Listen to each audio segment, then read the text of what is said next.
আমি তো নিজেও ভাবি যে আমি হয়তো কোনো সাইকোটিক পেশেন্ট। সাইকোলজিক্যাল সমস্যা তো আমারও আছে, কম বেশি থাকে, কারো না কারো তো থাকি। তো মাঝে মাঝে ভাবি এপিসোডের শুরুতে কি বলবো। মানুষজন আমাকে মাঝে মাঝে একটু বলে যে হোস্ট ভালো না, মায়া বা এই ভৌতিকতার হোস্ট ভালো না। আমার মধ্যে তার হোস্টের ম্যাটেরিয়াল নাই। তো এই জন্য ভাবি যে আসলে কোন ধরনের লাইন বলে পর্ব শুরু করতে হয় বা কোন ধরনের কথা বলে মানে হোস্টিং শুরু করতে হয়। হয়তো ট্রেনিং নিলে জানতে পারবো, কিন্তু ওইটা আমার কাছে একটু অভিনয়ের মতো লাগে, আর আমাকে দিয়ে অভিনয় হবে না, প্রথম ব্যাপার। তো এখন কি বলবো বুঝতে পারি না যে কিভাবে শুরু করবো শো, এখনো বুঝতে পারি না। ঠিক তেমনি আপনাদের সাথে হুট করে কথা বলা শুরু করে দিলাম, আর বুঝতেই পারছি না কোন জায়গা থেকে শুরু করব বা কিভাবে সম্ভাষণটা দেওয়া যেতে পারে। মানে যেটাকে বলে হোস্ট, তার দর্শক হোক বা লিসেনার হোক, তাদেরকে আমন্ত্রণ জানায় শো শুরুতে। জানি না, এটুকু বলতে পারেন যে আমরা এখানে যাই বলি না কেন, আমি যাই বলি এটা পাগলের প্রলাপ, ধরতেই পারেন। আজকে কয়েকটা বিষয় নিয়ে কথা বলার খুব বেশি ইচ্ছা। আর আমি তো আগেই আপনাদেরকে জানিয়েছি যে আজকে পর্বে আনুবিসের একটা পার্ট থাকবে, ওইটা আগেই রেকর্ড করা, এবং ওইটা এই অংশের পরে সরাসরি অ্যাটাচ করে দেব। মানে ঠিক যেভাবে রাসের ঘটনাটাকে অ্যাটাচ করে দিতাম সবসময় ওইভাবেই, বা অন্য কোনো অভিজ্ঞতাকে অ্যাটাচ করে দিতাম ওইভাবেই। মানে এই অংশটুকু হচ্ছে পাগলের প্রলাপ বা পাগলের বকবক, অথবা যে কোনো নাম দিতে পারেন। যে কোনো একটা নাম দিন, যে কোনো একটা নাম দিলে যাতে আমি শুরু করতে পারি আপনাদের ওই দেওয়া নাম দিই, যেটা পাগলের প্রলাপ বা এইটা বা সেটা। তো যদি আপনি, অনেক মানুষ তো আমরা একটু ফ্রি, সবাই তো ফ্রি না, কিন্তু অনেক মানুষ তো ফ্রি যাদের দিনকাল কাটে ফিল্ম দেখে বা অন্যান্য জিনিসপত্র দেখে। তো তারা যদি কোনো ধরনের ভৌতিক ফিল্ম যদি খুঁজতে যায়, তাহলে তাদের সামনে আসে দি এক্সোরসিস্ট, তারপরে আসে দি অ্যামিটিভিল নিয়ে হওয়া অনেকগুলো ফিল্ম। তো এগুলোর মধ্যে যেই সমস্ত ব্যাপারগুলো রয়েছে, এগুলো তো মানে হিস্ট্রিতে ঘটে যাওয়া ঘটনাগুলি তো, তাই না? অতীতে ঘটে যাওয়া ঘটনাগুলি তো। তো এর সত্যতা কি বা এর কনসিকুয়েন্সটা শেষে যে কি হলো, এরপরে যে মুভিটা আমরা দেখতে পাচ্ছি সেইটাই বা কতটুকু সত্য, এইসব কিছুর পেছনে তো ওই ঘুরে ফিরে সেই অতীতে ঘটা ঘটনাটাই তো, তাই না? যেটাকে আমাদের সামনে এক একজন এক এক টেস্টে এক একভাবে তৈরি করে পাবলিশ করে, আর আমরা সেটা দেখি। অবশ্য আমি এগুলো দেখিনি, এই জন্য আমি জানিও না। কিন্তু যখনই, এমন নয় যে আমি অ্যামিটিভিলের ব্যাপারে জানি না, সেই অনেক আগে থেকে জানি, এই ঘটনার ব্যাপারে অনেক আগে থেকেই জানি। আমার আমার নিজস্ব একটা পয়েন্ট অফ ভিউ আছে এই ব্যাপারটায়। আমার সাথে অনেক মানুষ এগ্রি করতেও পারে, নাও করতে পারে। আপনি এর সাথে একমত হতেও পারেন, নাও হতে পারেন। কিন্তু প্রথম ঘটনাটা কি, অ্যামিটিভিলের প্রথম ঘটনাটা কি ঘটে ওই 112 নম্বর বাড়িটাতে, ওশেন অ্যাভিনিউ বা ওশেন ভিউ। ওইখানে 6টা মানুষের লাশ পাওয়া যায়, 6টা মানুষের লাশ। এবং হত্যাকারী অথবা সাসপেক্ট সে যেই ছিল, সে ছিল ডাফো জুনিয়র। তাকে অনেকে আবার বুচ বলে ডাকত।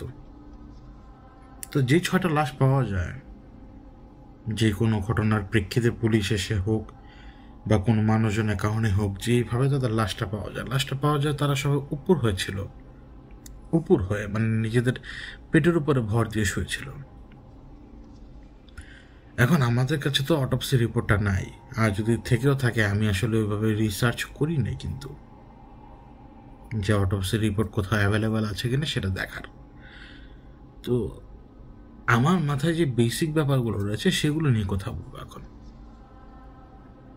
6জনের লাশ পাওয়া যায়, যে 6জনকে পাওয়া যায় তাদের পেটের উপরে মানে মানে এটাকে কীভাবে বলতে পারিনি আমি এখনও, মানে পেটের উপরে শোয়া, সেটা চিত হয়ে বা উপর হয়ে, কোনভাবে সেটা আমি বুঝতে পারছি না, হয়তো উপর হয়েই হবে, ধরে নিলাম যে উপর হয়ে শোয়া। তো ওই অবস্থায় 6জনের লাশ পাওয়া যায়, তাদের প্রত্যেকের নিজস্ব বেডরুমে বা নিজস্ব বিছানায় তাদের লাশ পাওয়া যায়।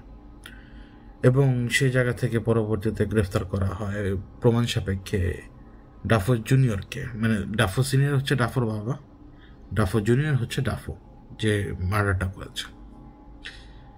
তো সে পরবর্তীতে কী কী ক্লেম করেছে আমরা সেটা ইন্টারনেটে দেখলে জানতে পারবো। এক একজন এক এক সময় এক একভাবে ক্লেম করে ঘটনা ঘটানোর পরে, যে আমি এটা করি না ওটা করি না, অনেক কিছু।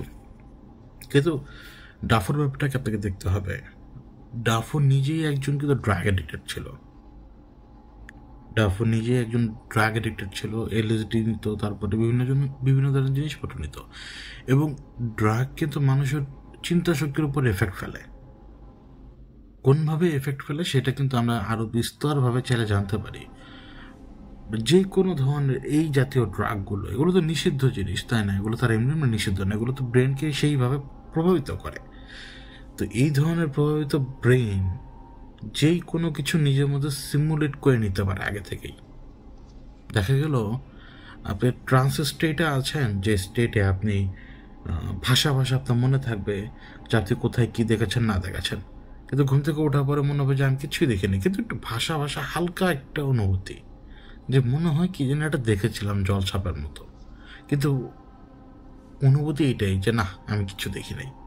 ওই হালকা একটু হিন্ট চোখের সামনে দেখবেন যেটা পর্দার মতো ভাসে, যেখানে দেখা যায় যে জলছাপের মতো ছবিগুলো ভাসে। তো এই ধরনের ড্রাগগুলো কি করতে পারে মানুষের, আমরা সেটা জানি। ড্রাগ এডিক্টেড এই ব্যক্তির সাথে তার বাবার নিজেরও ঝামেলা ছিল।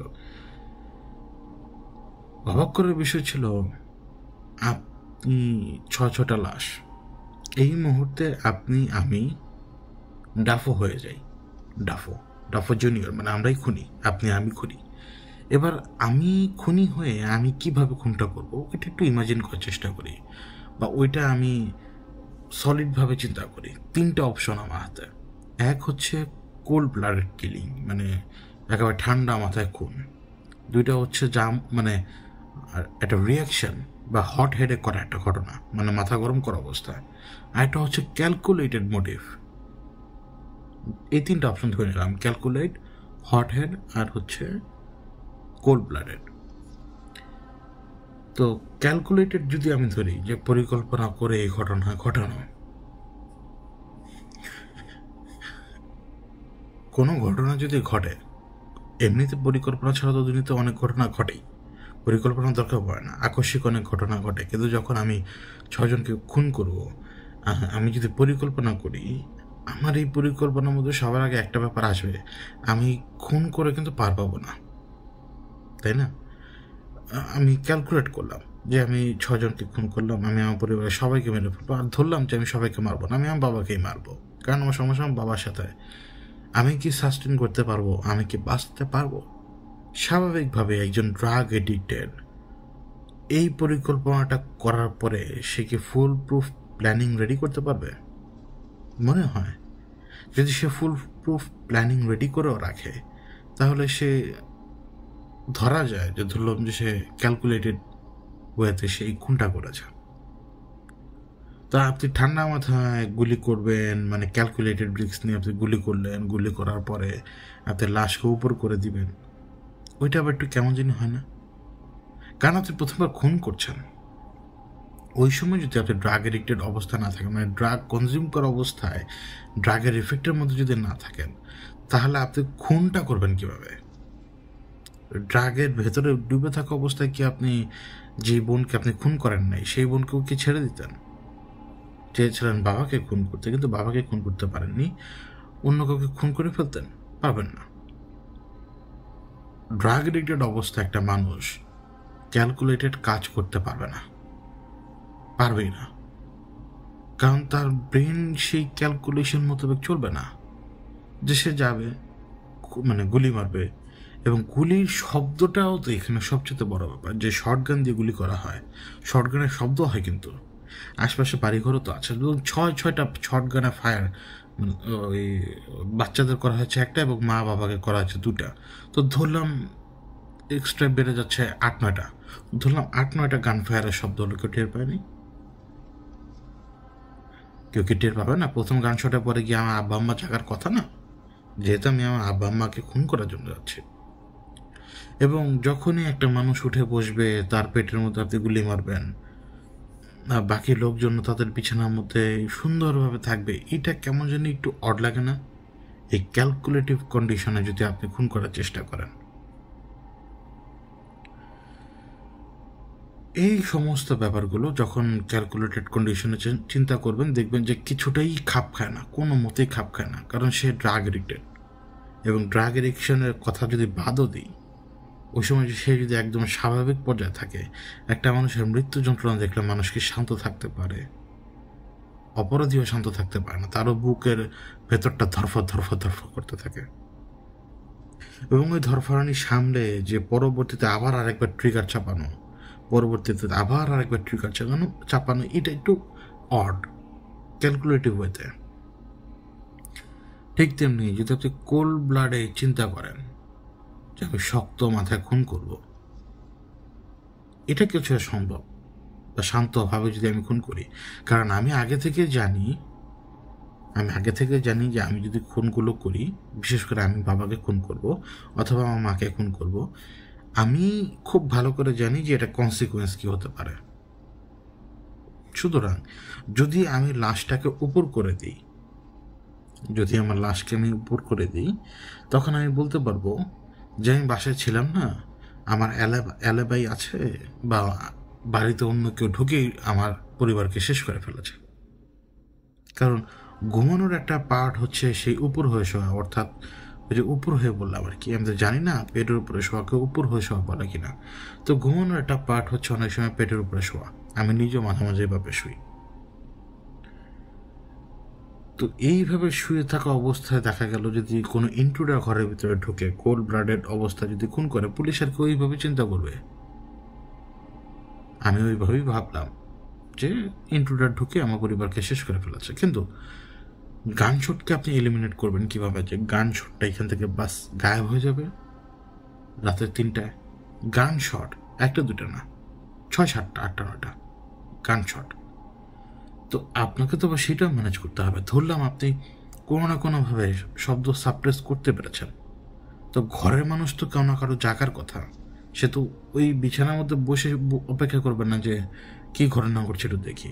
এমনকি যদি আমাদেরকে কেউ বন্দুক তাকও করে, আমি কিছুটা হলেও ভয় পাবো, আমার জায়গাটা হালকা একটু পরিবর্তন হবে। তার মানে এই না যে আমি বিছানা ছেড়ে অন্যদিকে দৌড় দিব। আর বিশেষ করে যদি সন্তান এরকম হয়, তাহলে পিতা মাতা সন্তানের ব্যাপারে একটু হলেও ভালো করে জানে, তাই না? তো তারা তো উঠে আসবে, বোঝানোর চেষ্টা করবে, অথবা বিছানার মধ্যে থাকা অবস্থার চেষ্টা করবে বোঝানোর। তো আমি তাদেরকে শ্যুট করলাম, তারা আমার সামনে পেটের মধ্যে গুলি খেয়ে তারা চিৎকার করবে না? চিৎকার তো করার কথা। আনুমানিক কোনো ঘটনাই কি ঘটে নাই? তো আমি যদি এই ঘটনাগুলো ঘটানোর চিন্তা ভাবনা করি, তাহলে এরকম কনসিকুয়েন্স আসবে। এটা তো অবশ্যই কোল্ড ব্লাডেড কন্ডিশনে সে চিন্তা করবে, তাই না? তখন সে একটা ঘটনাই ঘটাবে, সেটা হচ্ছে তাদেরকে ঘুমের ওষুধ দিয়ে আগে থেকে ঘুম পাড়িয়ে রাখবে। মানে তাদেরকে আগে থেকে সে ড্রাগ ইন্ডিউস করে, তাদেরকে ড্রাগের একটা কি বলে এটাকে, ড্রাগ তাদেরকে একটা ইফেক্টের মধ্যে রেখে দিয়েছে, সেই ঘুমের মধ্যেই সে তাদেরকে খুন করে তাদের লাশটাকে ওইভাবে রেখে দেবে, দেখানোর জন্য যে ইন্ট্রুডার অর্থাৎ বাইরে থেকে কেউ এসে আমার পরিবারকে খুন করে ফেলেছে। কারণ আমার পরিবার ঘুমিয়েছিল সব পেটের উপরে ভর দিয়ে। কোল্ড ব্লাডেড কন্ডিশনে কেবল এটাই সম্ভব। এরপরে যদি আপনি হট হেড কন্ডিশনে আসেন, এই হট হেড কন্ডিশনে আপনি কোনো প্ল্যানই এক্সিকিউট করতে পারবেন না। আপনার সব জায়গায় 12টা বাজবে। আপনি প্রথম ফায়ারিং করবেন, ঘরের মানুষ জেগে যাবে, তো ঘরের মানুষ জেগে যাবে। দ্বিতীয় ফায়ার করবেন, তার পেটের মধ্যে আপনি কীভাবে গুলি করবেন? 6টা মানুষের পেটে তো গুলি করতে পারবেন না ওই হট হেড কন্ডিশনে, কারণ হট হেড কন্ডিশনে তো আপনি নিজে দৌড়ঝাঁপের মধ্যে রয়েছেন। তো 3টা কন্ডিশনের ভেতরে আপনি যদি দেখেন ক্যালকুলেটেড, তারপর হচ্ছে কোল্ড ব্লাডেড, তারপরে হচ্ছে আপনার হট হেডেড, এই কন্ডিশনে আপনি কেবল কোল্ড ব্লাডেড কন্ডিশনই পারবেন এদেরকে খুন করতে। যে বললাম যে ক্যালকুলেটেডে কেন পারবেন না?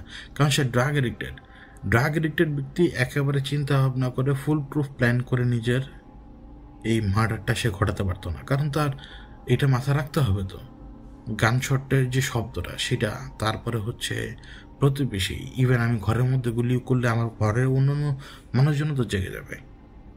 এই সমস্ত কিছু মাথার মধ্যে রাখতে হয় তাকে যদি সে প্ল্যান করে। তো ওই প্ল্যান তার পক্ষে এক্সিকিউট করা সম্ভব না। তখনই সম্ভব যদি সে কোল্ড ব্লাডেড কন্ডিশনে তাদেরকে প্রথমে ঘুমের ওষুধ খাইয়ে তাদেরকে ড্রাগ দিয়ে ইনডিউস করে ফেললো। কেন বললাম, আপনি যখন প্রথম স্টেপ নেবেন এত বড় ঘটনা ঘটানোর, ধরুন আপনি কাউকে এখন ঘুমের ওষুধ খেয়ে আগে কী করবেন, অজ্ঞান করবেন, ওই সময় আপনার হার্টের পালপিটেশন হতো, ধরফর বেড়ে যাবে। কারণ আপনি এমন একটা ঘটনা বা এমন একটা কোনো কিছুর মুখোমুখি হচ্ছেন যেটার জন্য আপনি হরহামেশা হন না। আর সে তো ক্রাইম করা লোক না, ড্রাগ এডিক্টেড লোক।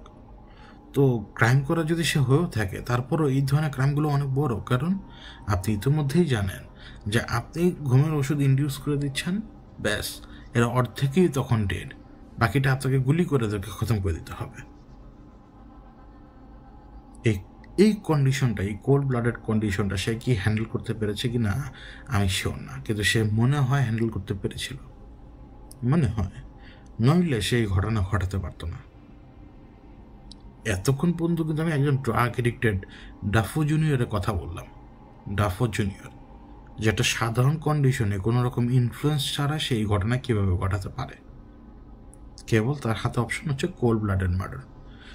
ঘুমের ওষুধ ইনডিউস করে সবাইকে অজ্ঞান করে ফেলে দিয়েছে, তারপরে গুলি করে মেরে ফেলেছে।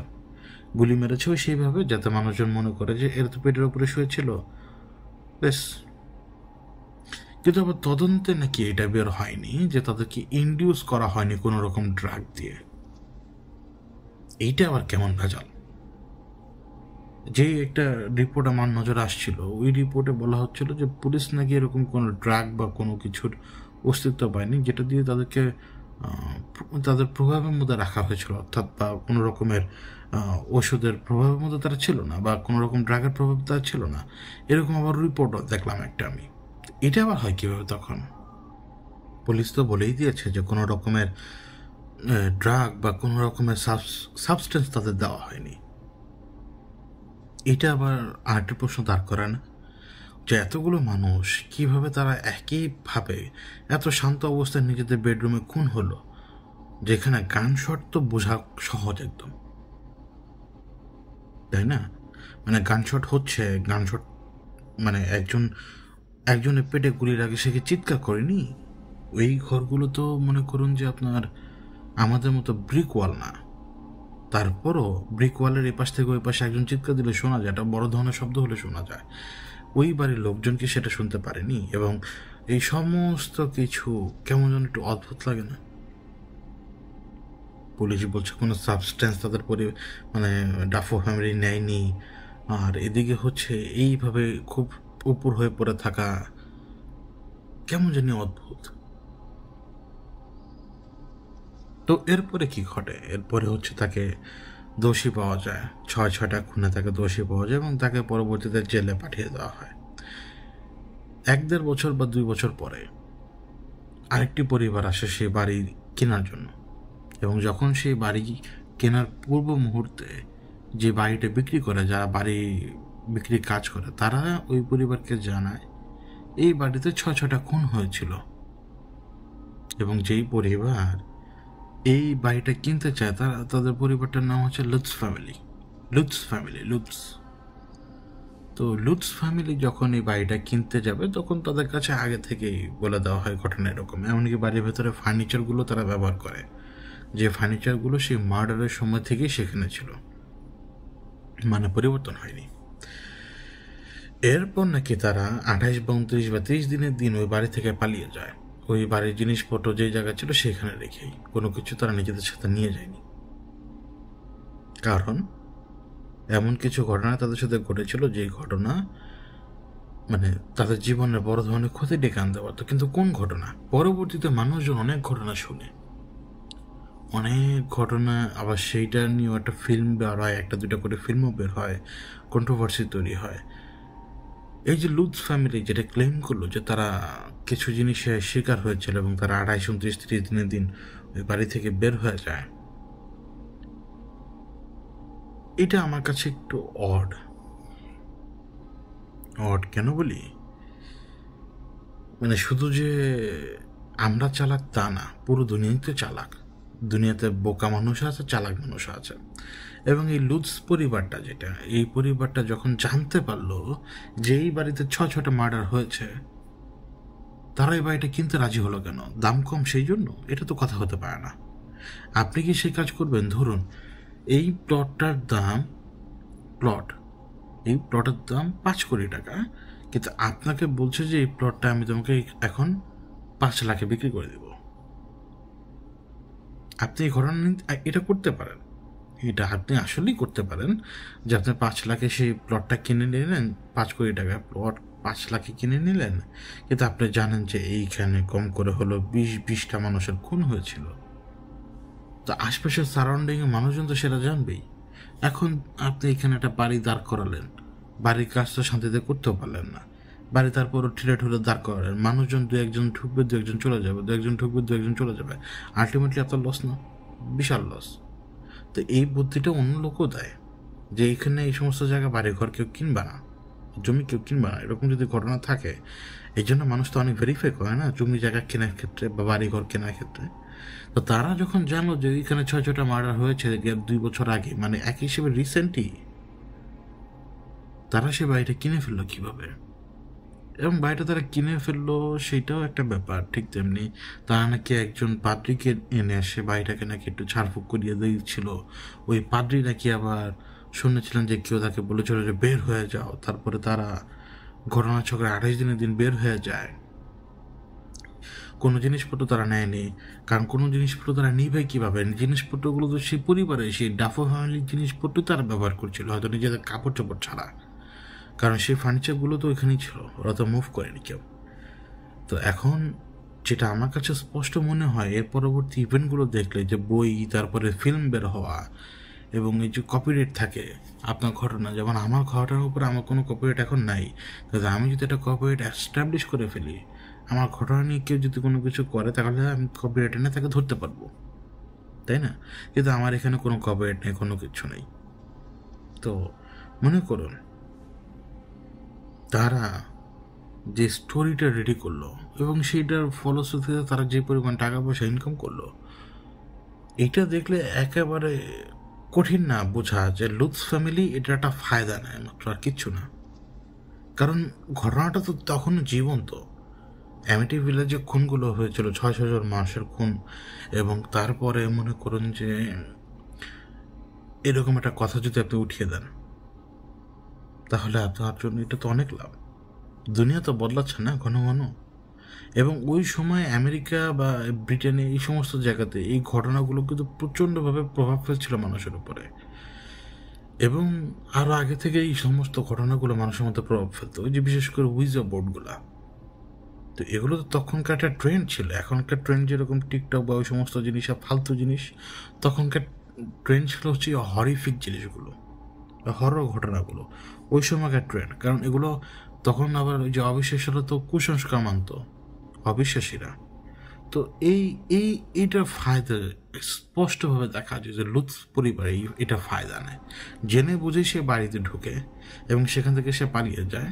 পালিয়ে যাবার কারণ মানুষজন বুঝলো কি এদের সাথে কোনো ঘটনা ঘটেছে, এবং এটা কারোর সাথে তারা ডিসক্লোজ করতো না।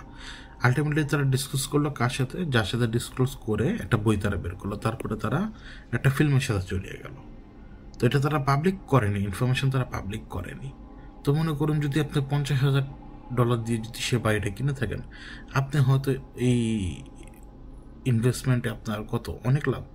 আর এছাড়া আপনি বাড়ি তো ছেড়ে দিয়েছেন, কিন্তু বাড়ির মালিকানা তো আপনার, বাড়ি তো আপনি বিক্রি করছেনই। বাড়ি তো এমন না যে আপনি বিক্রি করেন নাই, এবং আপনি যে বলছেন বা ক্লেম করছেন যে আপনি কোনো জিনিসপত্র নিয়ে যান নাই, ওটা তো ওই বাড়িরই জিনিসপত্র ছিল, ওটা তো আপনার জিনিসপত্র ছিল, হয়তো আপনার কাপড় চোপড় যেগুলো আপনি সাথে করে নিয়ে আসবেন। এই জন্য লুৎস পরিবারের যে ঘটনাটা, তাদের যে এর পরবর্তীতে যা দেখলাম আমি, এইটাতে শুধুমাত্র ওই বাড়িতে যখন সে জানলো যে 6 জন মানুষকে খুন করা হয়েছে, তাও 2 বছর আগে, ওই কথার পরও যখন ওই বাড়িতে সে উঠলো, তখনই আমার বোঝা বাকি ছিল না যে এর ইন্টেনশন অন্যরকম। আজকে থেকে তো 40-50 বছর আগের ঘটনা অবশ্য, কিন্তু এই কথার উপরেই যথেষ্ট আমার ধারণা। আমি একদম স্পষ্ট করতে পারবো যে তার এই ইন্টেনশনই ভালো ছিল না, সে এটার একটা সুযোগ নিত শুধুমাত্র, আর কোনো কিছু না। কারণ অ্যামিটিভিলের ঘটনাটা কিন্তু অনেক রিনাউন ঘটনা, অনেক রিনাউন ঘটনা। তো যার হিসেবে তারা কিন্তু ফায়দা পেল। কিন্তু মূল ঘটনাটা কি? মূল ঘটনা হচ্ছে যে ডাফো জুনিয়র তো সে খুন করেছে, ছয়জনকে সে খুন করেছে। এটা কি সে ঠান্ডা মাথায় করেছেন? আমি আপনাকে একটা কথা বলি, এইটাই হচ্ছে সবচেয়ে বড় খেলা। শয়তানের সবচেয়ে বড় খেলা হচ্ছে যে আমি এইখানে হুজুর নাই, হুজুর বিশ্বাস করেন আমি এইখানে নাই, আমি ছিলামই না, আমি কিছু করিই নাই। এটাই হচ্ছে শয়তানের কাজ। সে এইখানে বসে থাকবে, সে আপনার ঘাড়ে বসা, আমার ঘাড়ে বসা, আমাকে দিয়ে ভুল কাজ করাচ্ছে, আপনাকে দিয়ে ভুল কাজ করাচ্ছে, অথচ বলবো যে হুজুর আমি এখানে নাই, এটা কাজটা আপনি করছেন। এই বিশ্বাসটাই সে আপনাকে দেবে। তো এখন আমি এমন একটা জায়গা থেকে, এমন একটা পয়েন্ট অফ ভিউ থেকে এই ডাফো পরিবারের সাথে ঘটা ঘটনাটাকে এমনভাবে আমি আপনাদেরকে বলবো, যেটা আমার এই পারিপার্শ্বিক যত ধরনের ইনফরমেশন চোখে পড়লো সেটার উপর বেস করে আমি বলবো এখন। মানে আমি এখন যেটা বলবো সেটাই যে শতভাগ সত্য সেটা প্রশ্নই আসে না। আমার কথায় যে সঠিক সেটাও না। আমি শুধুমাত্র আমার যে পয়েন্ট অফ ভিউ, আমার যে চেতনা, আমার যে বিচার করার প্রক্রিয়া এবং আমার যে পূর্বের অভিজ্ঞতা, এর আলোকে বলবো যে কি হতে পারে বা কি ঘটেছিল ওই দিন রাতেবেলা। একেবারে সরাসরি ওই দিন রাতের বেলা না, যে সবার আগে বলতে হবে ডাফো জুনিয়রের সাথে হচ্ছিল কি। আমার যেটা ধারণা, এই ড্রাগ এডিক্টেড লোকেরা, তারা তো যখন ড্রাগ নেয় তারা তো মনে করে যে তাদের ব্রেন হাইপার অ্যাক্টিভ হয়ে গেছে, তারা এক ধরনের সুখ পায়। ওই সময় অনেক কিছু তাদের ঝাপসা ঝাপসা মনে থাকে, তারা সেটা পুরোপুরি মনে রাখতে পারে না। আমাদের ব্রেন হচ্ছে বিশাল বড় একটা মেমোরি, এটা সব কিছু স্টোর করে রাখে। এখন স্টোর করা মেমোরি আপনি অ্যাক্সেস করতে পারছেন কি পারছেন না, সেটা আপনার ভেতরে থাকা সত্তার উপরে সব কিছু নির্ভর করে। এখন আপনার ভেতরে সত্তা দেখবেন যে অনেক সময় অনেক কিছু করতে পারে না, মনে করতে পারে না, এটা কোথাও গায়েব হয়ে যায়নি, এটা তো মস্তিষ্কের মধ্যেই রয়েছে, কিন্তু আপনার সত্তা সেটা মনে করতে পারে না কেন? কারণ আপনার সত্তাকে সেটা মনে করতে দেওয়া হয় না। তো যারা ড্রাগ এডিক্টেড হয় তারা ঝাপসা ঝাপসা অনেক কিছু দেখে, যেটা পুরোপুরি তারা ধরতে পারে না, পুরোপুরি ধরতে পারে না। তাদের কোনো কোনো সময় মনে হয় যে তারা কিছু দেখেনি, এমন কোনো কিছু অনুভব করেনি, কিন্তু সেটা মস্তিষ্ক মনে রেখে দিয়েছে। এই জন্যই মস্তিষ্ক দেখানোর চেষ্টা করে আর সত্তা বলে যে আমি দেখবো না। তো এই কনফিউশনে তখন সেটা জল ছাপের মতো মনে হয়, জল ছাপের মতো তারা অনেক কিছুই দেখে। তো এরপরে যখন এরকম ড্রাগ এডিক্টেড লোকেরা একটা জায়গায় যে একত্রিত হবে, ড্রাগটা আপনি কোথা থেকে নিচ্ছেন? একটা খারাপ জায়গা থেকে নিচ্ছেন, এটা তো ভালো জিনিস না, এটা তো হারাম। তা হারামের সাথে তো শয়তান সবচেয়ে বেশি রিলেট করবে। সে নজরে রাখবে যে কোন বান্দাকে দিয়ে কখন সে কোন কাজ ঘটাতে পারবে। আমার যেটা মনে হয়, এমনই কোনো না কোনো একদিন শয়তান বা কোনো এন্টিটির এর উপর নজর পড়েছিল, এবং এর ভেতরে যে পরিবারের প্রতি যে অ্যাগ্রেশন সেটাও সেই এন্টিটি টের পায়। এবং এই অ্যাগ্রেশনকে যদি ফিউল করে দেওয়া যায়, বন্দুক তো কাছেই আছে, ছুরি তো কাছেই আছে, ঘটানো যেতে পারে যে কোনো একটা কিছু। সব ধরনের হোস্টকে দিয়ে আপনি সব কাজ করাতে পারবেন না। কেন বলছি দেখুন, আপনার সামনে আমি তিনজন ব্যক্তিকে রাখলাম, একজন বয়স্ক, একজন মধ্যবয়স্ক, একজন কিশোর। একজন কিশোরের যে পরিমাণ শক্তি রয়েছে তার কিন্তু সেই পরিমাণ বুদ্ধি নাই। একজন মধ্যবয়স্ক ব্যক্তির যেই পরিমাণ শক্তি রয়েছে, যেই পরিমাণ বুদ্ধি রয়েছে, সেটা আবার কিন্তু কিশোরের সাথে ম্যাচ করবে না। আবার একজন বয়োবৃদ্ধ মানুষের বুদ্ধি যতটুকু রয়েছে তার শক্তি কিন্তু বাকি দুজনের সাথে ম্যাচ করবে না। তার মানে কি, মধ্যম লোকটা, মানে এই মুহূর্তে যিনি যুবক অথবা মিড লাইফে রয়েছেন, মানে সে হচ্ছে সবচেয়ে বেস্ট। তার কাছে নলেজও রয়েছে, তার কাছে শক্তি পর্যন্ত রয়েছে। এখন এই ধরনের লোকেরই তত্ত্ব দরকার। আপনি যখন কাজ করবেন, আপনি যদি কোনো কিছু করাতে চান, আপনার সেই লোক দরকার। আপনার বুদ্ধিওয়ালা লোক দরকার নেই যে শক্তি দিতে পারবে না, আর আপনার শক্তিওয়ালা লোক দরকার নেই যার কাছে বুদ্ধি নেই। ব্যাপারটা বোঝাতে পারলাম? মানে শক্তিরও দরকার, বুদ্ধিরও দরকার। এবার এই হোস্ট যে শক্তি এবং বুদ্ধি দুটাই আছে, এই হোস্ট কি প্রেশার হ্যান্ডেল করতে পারবে কি পারবে না, এই দুইটা ভাগ হয়ে যায়। তখন যদি হোস্ট যার শক্তি রয়েছে যার বুদ্ধি রয়েছে, সে যদি এমন হয় যে একটা বেলুন আমরা ছেড়ে দিলে যেরকম চুপসে যাবে, এইরকম মন মানসিকতার লোক যদি হয়, তাহলে তাকে দিয়ে হবে না, তাকে দিয়ে অনেক কাজ হবে না। আবার দেখা গেল সে শক্তিশালী ব্যক্তি, যার মানে শক্তিও রয়েছে, বুদ্ধিও রয়েছে, এবং তার উইল পাওয়ার, অর্থাৎ মানে সে ওই বেলুনের মতোই, বেলুন যেমন ছেড়ে দিলে চুপসে যায়, ঠিক তেমনি বেঁধে দিলে উড়ে যায়। তো সে যদি ওইভাবে বেঁধে দিলে যদি সে উড়ে যায়, তাহলে তার উড়ে যাওয়ার ক্ষমতাটাও রয়েছে। মানে বোঝানোর জন্য আর কি বললাম, উদাহরণ দিলাম আর কি। মানে হোস্টেরও তো দুই রকমের কন্ডিশন হয়। হোস্ট রিকোয়ারমেন্ট মেনটেন করলেও হোস্ট দুর্বল হতে পারে মানসিক দিক দিয়ে, হোস্ট মানসিকভাবে শক্তও হতে পারে। এবং মানসিকভাবে শক্ত যে, আমি আবারও বলি, যে মানসিকভাবে শক্ত তাকে ভাঙা অনেক কঠিন, তাকে ভাঙা অনেক কঠিন। বিশেষ করে আপনি ভালো করে লক্ষ্য করে দেখুন, অজান্তে কখনো পাপ করেছেন এরকম কিন্তু কথা বলা যাবে না, কিন্তু জেনে বুঝে পাপ করতে যে বাধা পাননি, নিজের ভেতরে বাধা পেয়েছেন তো, মানে আপনার সেই স্ট্রং উইলের একটা অংশ আপনাকে বাধা দিয়ে বলছে যে এই কাজটা করিস, এটা ভালো না। এটাই সেই জিনিস। এই জিনিসটা যখন থাকবে, তখন শয়তান সেই ব্যক্তিকে ভাঙতে পারবে না সহজে, কারণ শয়তানি সেই কুমন্ত্রণাগুলো সে শুনছে নিজের কানে, সেটাকে সে অ্যাবজর্বও করে নিচ্ছে, সে সেই কাজটা করতেও চাচ্ছে, কিন্তু তার কনসিয়াসনেসের সেই অংশটা, সেই উইল পাওয়ারটা তাকে ওইখানে এসে থামিয়ে দিচ্ছে, বুঝছে যে না, আর আগাইস না, ক্ষতি হয়ে যাবে। তখন শয়তানের সবচেয়ে বেস্ট অপশন কোনটা? যার উইল পাওয়ার কম, যার শক্তি আছে, বুদ্ধি আছে, কিন্তু ওই যে বেলুন ছেড়ে দিলে চুপসে যাবে, এরকম লোক দরকার। তো এই যে ডাফো জুনিয়র, যে সে তো ড্রাগ এডিক্টেড মানুষ, শক্তি আছে, বুদ্ধি আছে, কিন্তু হোস্ট হিসেবে তো দুর্বল। যে দুর্বল হোস্টের দরকার, তাই না? এই দুর্বল হোস্ট পাওয়া গেল, এবং দুর্বল হোস্ট এখন একটা গ্রুপের মধ্যে, ড্রাগ এডিক্টেড মানুষের মধ্যেও কিন্তু অনেক স্ট্রং হোস্ট আছে। মানে আপনি তাকে হোস্ট নিতে পারবেন না, মানে শয়তান হিসেবে তার উপর আপনি চেপে বসতে পারবেন না, কারণ সে কেন ড্রাগ এডিক্টেড, ওইটারও অনেক রিজন থাকে। যেমন সে ড্রাগ এডিক্টেড কেন, সে জীবনের যুদ্ধে হেরে গেছে, এরকম একটা ড্রাগ এডিক্টেড, কিন্তু তার নীতি রয়েছে। কিন্তু ডাফোর কিন্তু কোনো নীতি ছিল না। এইটুকু ডাফোর ব্যাপারে যদি আপনি একটু, ডাফো জুনিয়রের ব্যাপারে যদি একটু ভালো করে খেয়াল খুশি করে, মানে একটু খোঁজেন, তাহলে বুঝতে পারবেন যে ডাফো জুনিয়র কেন দুর্বল ভেসেল, মানে দুর্বল হোস্ট, যাকে খুব সহজে করায়ত্ত করা সম্ভব। তো হয়তো সেই গ্রুপ থেকে, যে গ্রুপের সাথে তার চলাচল ছিল, ওই গ্রুপের উপরে হয়তো শয়তানের কোনো এক এন্টিটির নজর ছিল, সেইখান থেকেই শেষ কোনো না কোনোভাবে এই হোস্টে পরিণত হয়, মেইন শয়তান বা এন্টিটির হোস্টে পরিণত হয়। এবং হোস্ট হবার পরে এন্টিটি কন্টিনিউ ফিট করতে থাকে নেগেটিভিটি আপনার ভেতরে, বাবার সাথে দূরত্ব বাড়তে শুরু করে দেয়।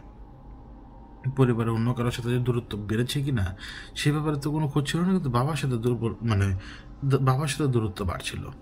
এবং বাবারা হচ্ছেন পরিবারের হেড, এবং হেডের সাথে যদি আপনার দূরত্ব বাড়ে, তাহলে ইভেনচুয়ালি আপনি আপনার পরিবারের এগেনস্টেই দাঁড়াচ্ছেন, কারণ পরিবার ঘুরে ফিরে তো বাবার সাইডে দাঁড়াবে, তাই না? আর পরিবার তো দেখতেই পাচ্ছে যে আমার এই ভাইটা আসলে বাউন্ডারি হয়ে গেছে। এছাড়াও তো তার বোনের ব্যাপারে তার সাথে, তার বোনকে নিয়ে জড়িয়ে অনেক কথাবার্তা রয়েছে। তো এই কথাবার্তাগুলো কিন্তু তাকে হোস্ট হিসেবে দুর্বলই শো করে, তার উইকনেসটা শো করে, যে সে না, আসলে সে তেমন কোনো কাজ করতে পারবে না, মানে সে ভালো কাজ তাকে দিয়ে হবে না।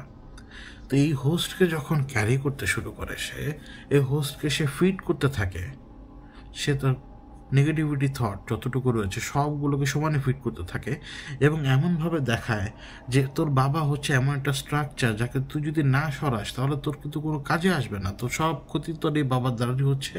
তোর বাবা হচ্ছে মূল স্ট্রাকচার, এই স্ট্রাকচারটা ভেঙে ফেলে। এই স্ট্রাকচার যদি ভেঙে ফেলিস, তাহলে তখন যখন তুই নতুন কোনো স্ট্রাকচার তৈরি করবি, অর্থাৎ নিজেকে যখন দাঁড় করাবি, এই স্ট্রাকচার আরও বেশি সহজ হয়ে যাবে। তখন সবাই তোকে মানবে, সবাই তোকে চাইবে, সবাই তোর কথা শুনবে। এখন তোকে কেউ এক পয়সার দামও দেয় না। এইভাবে নেগেটিভ থট ফিড করতে থাকে, যে ফিডিংটা, এবং ওই যে ড্রাগ এডিক্টেড, সে এই জিনিসগুলো মিলিয়ে তাকে এমন একটা ভেসেলে রূপান্তর করে যে ভেসেলটা তার কনসিয়াস মাইন্ডে থাকা অবস্থায়, এমনকি বডি থেকে বের হয়ে যাওয়া অবস্থায়, মানে ঘুমিয়ে গেলে তো আমরা বের হয়ে যাব, তখন ওই সময় সে কী করছে না করছে সেটা তো সে জানতে পারছে না। আমাদের রূহ স্বপ্ন দেখে, সে স্বপ্ন দেখেছে কি না সে তো আমি জানি না। আমাদের রূহ স্বপ্ন দেখে কীভাবে? কারণ আমাদের রূহ সেই জায়গায় যায়। আমাদের বাহ্যিক চোখ সেই জিনিস দেখে না, কিন্তু রূহ সেই জিনিসটা দেখে এবং সেটা আমরা মনে রাখতে পারি। এটা কিন্তু যেমন তেমন বিষয় না, এটা একটা অভাবনীয় বিষয়। ঠিক তেমনি এই যে এরকম লোকেরা যখন ভেসেলে পরিণত হয়, এরা এতটা ডিটাচ হয়ে পড়ে, এরা আসলে ওই থট প্রসেসের ভিতরেই থাকে যে যে কোনো যেইভাবে হোক এলিমিনেট করে দেওয়া দরকার। এলিমিনেট করার একেবারে প্রথম থেকে এরকম এলিমিনেশন মাথার মধ্যে আসে না যে বাবাকে মেরে ফেলবো বা মাকে মেরে ফেলবো। মানে প্রথমে এইভাবে মানে থট প্রসেসে আগাতে থাকে যে তোর বাবা খারাপ, তোর বাবা খারাপ, দেখ এরকম করে, দেখ এরকম করে, তোর মা খারাপ, তোর মা এটা, তোর মা ওইটা, দেখ এরকম করে, এরকম করে। ধীরে ধীরে ধীরে ধীরে ধীরে ধীরে আপনার ভিতরে এত পরিমাণে বিষ ঢালবে, ওই এত বিষ, এত বিষাক্ত এই বাতাস, এত বিষাক্ত এই কথাবার্তাগুলো, এত বিষাক্ত এই অনুভূতি, এগুলো আপনাকে ধীরে ধীরে ধীরে ধীরে ভেতর থেকে একেবারে এমটি ভেসেল বানিয়ে ফেলবে। তখন আপনি একটা কাঠপুতলি হয়ে যাবেন।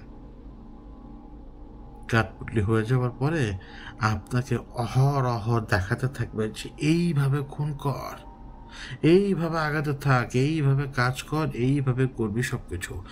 ঘুমিয়ে জাগা অবস্থায় সব সময় তাকে সব সময় এইভাবে ইনফরমেশন ফিট করাবে যে তুই যাবি তোর বাবার পেটের মধ্যে একটা গুলি মারবি, তুই যাবি তোর বাবার পেটের মধ্যে একটা গুলি মারবি, তুই যাবি তোর মায়ের মাথার মধ্যে একটা গুলি মারবি। কথার কথা, মানে এইভাবে ইনফরমেশন ফিট করতে থাকে। সে দাঁড়িয়ে হয়তো ধরুন এই মুহূর্তে দাঁড়িয়ে সে একটা ফল কাটছে, কিন্তু সেই ফল কাটা অবস্থায় তার মাথার মধ্যে ইনফরমেশন ঢোকানো হচ্ছে এবং তার চোখের সামনে একটা জল ছাপের মতো অথবা কল্পনার মতো সেই সিনারিওগুলো ভেসে উঠছে যে সে এইভাবে যদি তার বাবাকে গুলি মারে বা এইভাবে যদি তার মাকে গুলি মারে তাহলে তার জন্য বেশি ভালো।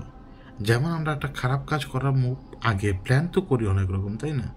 ব্যাপারটা কিন্তু এরকম, ওই প্ল্যানেরই অংশ। ওইভাবে দেখাচ্ছে যে এইভাবে কর, এইভাবে কর, এইভাবে যদি কাজটা করিস তাহলে তোর কাজ হয়ে যাবে। তো এরপরে কি হয়, তাকে যেহেতু ফিট করাতে থাকে, নেগেটিভ এন্টিটি তাকে ফিট করাতে থাকে যে তুই এই কাজ করবি, এইভাবে করবি, তখন তাকে সেইভাবে তৈরি করতে শুরু করে এবং সে নিজেও সেভাবে তৈরি হয়। সে অনেক কিছু চিন্তা ভাবনা করবে, যে চিন্তা ভাবনাটা একেবারে কোল্ড ব্লাডেড কন্ডিশনে চিন্তা করা সম্ভব। কারণ কোল্ড ব্লাডেড কন্ডিশনে আপনি যখন চিন্তা করবেন আপনার ভেতর থেকে হিউম্যানিটি চলে গেছে। প্রথম জিনিস, হিউম্যানিটি চলে গেছে, মানুষের প্রতি কোনো ভালোবাসা নেই, কোনো সহমর্মিতা নেই, কোনো কিছু নেই। আপনি এমটি ভেসেল। এখন আপনার ভেতরে একটা চিত্রকে চিত্রায়ন করার ইচ্ছা, মানে আপনি একটা চিত্র দেখে যাচ্ছেন যে আপনি আপনার বাবাকে খুন করছেন, এখন সেটাকে চিত্রায়ন করতে হবে আপনাকে। তা আপনি প্ল্যান করছেন। একটা জিনিস মাথায় রাখতে হবে, আপনার এই প্ল্যানে আপনাকে হেল্প করবে কে? এখন আপনি যে গুলিটা মারবেন, পেটে গুলি মারবেন, আপনাকে আমি বলি, মানে এই মুহূর্তে আমি আপনাদেরকে ইনফর্ম করি, আপনি আপনার শরীরে সবচেয়ে বেশি ব্যথা পাবেন পেটে। কেন বলছি জানেন? পেটটাকে আমরা তো মনে করি পেট আর কি, এটা কিচ্ছু না, কিন্তু আমাদের শরীরের সব ধরনের ভাইটাল অর্গানগুলো কিন্তু আমাদের পেটের ভিতরে। আপনি পেটে একটা পাঁচ যদি খান বা একটা ঘুষি যদি খান, আপনি যে পরিমাণ ব্যথা পাবেন, মাথায় সে ঘুষি খেলে আপনি সেই পরিমাণ ব্যথা পাবেন না, ধারে কাছে পাবেন না। আপনার অ্যাবডোমেনের ভেতরে সব ধরনের আমাদের বডির অর্গান রয়েছে এবং এখানে প্রচুর নার্ভ এন্ডিং রয়েছে, প্রচুর নার্ভ রয়েছে। তো আপনি যদি তাদের পেটে গুলি মারেন, গুলিটা কিন্তু যেমন তেমন জিনিস না, গুলিটা হচ্ছে কি আপনার চামড়া, স্কিনকে পার্মানেন্টলি ড্যামেজ করে ফুটো হয়ে ভেতরে ঢুকে অন্যান্য অর্গানের মধ্যে তো একই ঘটনা ঘটাবে। তা আপনি চিৎকার করবেন না? করবেন কি? নাকি চিৎকার করা ছাড়াই মরে যাবেন? অর্থাৎ যদি গুলি করেন তাহলে গুলির শব্দ আসবে এবং যার পেটে গুলি লাগছে সেও চিৎকার দিয়ে উঠবে, তাহলে সাউন্ডের ঘটনা তো ঘটবে। তো এই পর্যায়ে হোস্টকে কিভাবে বোঝাবে সাউন্ড কিভাবে মিনিমাইজ করতে হবে বলুন? হোস্টের মাথায় তো ঢোকাতে হবে শব্দটাকে মিনিমাইজ করার ব্যাপারটা। কোন কৌশলে? মানুষের হাতে কি সে কৌশল আদতে আছে? পুলিশ রিপোর্টে কিন্তু একটা ব্যাপার একদম পরিষ্কার, তারা কেউ ইনটক্সিকেটেড ছিল না, কোনো ধরনের সাবস্টেন্স তাদের ভেতরে ছিল না, এমনকি তাদের কোনো ধরনের ঔষধও দেওয়া হয়নি, তাই না? এই পর্যায়ে ওই হোস্টকে বোঝানো হবে এইটাই, আমি এটা করে ফেলি, আশপাশে কেউ শুনবে না, আমি গুলি মারবো। এটা হোস্টকে বোঝানো হবে, হোস্টকে ফিডিং দেওয়া হবে, কানে শুনিয়ে দেওয়া হবে, বলে দেওয়া হবে, বোঝানো হবে তুই গুলি মার, কিচ্ছু হবে না, লেট দেম সাফার, আশপাশে কেউ শুনবে না, তোর গুলির শব্দ যাবে না। ব্যাপারটা কিন্তু এরকম।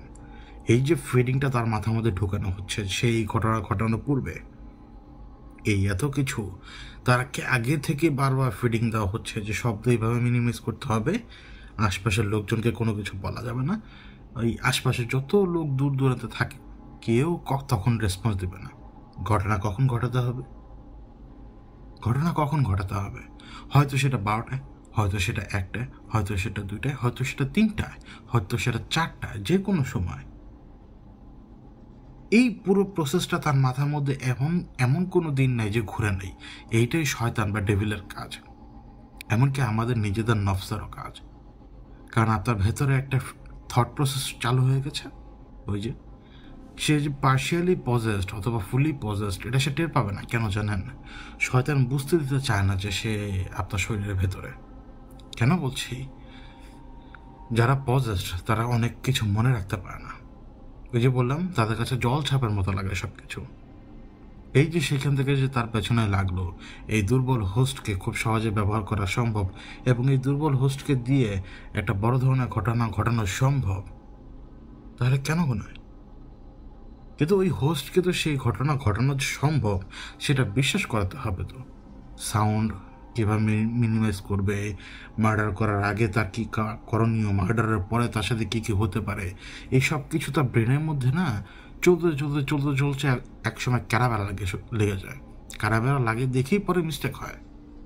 আর শয়তানও তো চায় যে ক্যারাবেলা লাগুক, সে চায় আপনাকে ওই পর্যন্ত পুশ দিবে যে আপনি কুয়োর একেবারে সামনাসামনি চলে যাবেন, কুয়োর দেয়ালের উপরে উঠে যাবেন, এমনকি সেই পুশও দিবে যে আপনি কুয়োর ভিতরে লাফ দিবেন। মাথার মধ্যে এটা থাকবে যে কুয়োর পানি থেকে আপনি উঠতে পারবেন। কীভাবে উঠতে পারবেন সেটা আপনি জানেন না, কিন্তু আপনার ভিতরে 1000 গুণ কনফিডেন্স পেয়ে গেছে যে আমি ওইখান থেকে উঠে আসতে পারবো। কিন্তু লাফ দেওয়ার পরে দেখলাম যে বাবা এখানে তো কিচ্ছুই না, আমি তো শেষ। মানে কুয়োর ভিতরে যদি লাফ দেন, মানে শয়তান আপনাকে এই পরিমাণে এই ব্যাপারটার উপরে এত বেশি পরিমাণে বিশ্বাসী করে দেবে। তো তার ব্রেনের মধ্যে সেটাকে একদম সেট করে দেওয়া, যদি তুমি ফায়ার করো কোনো সমস্যা নেই।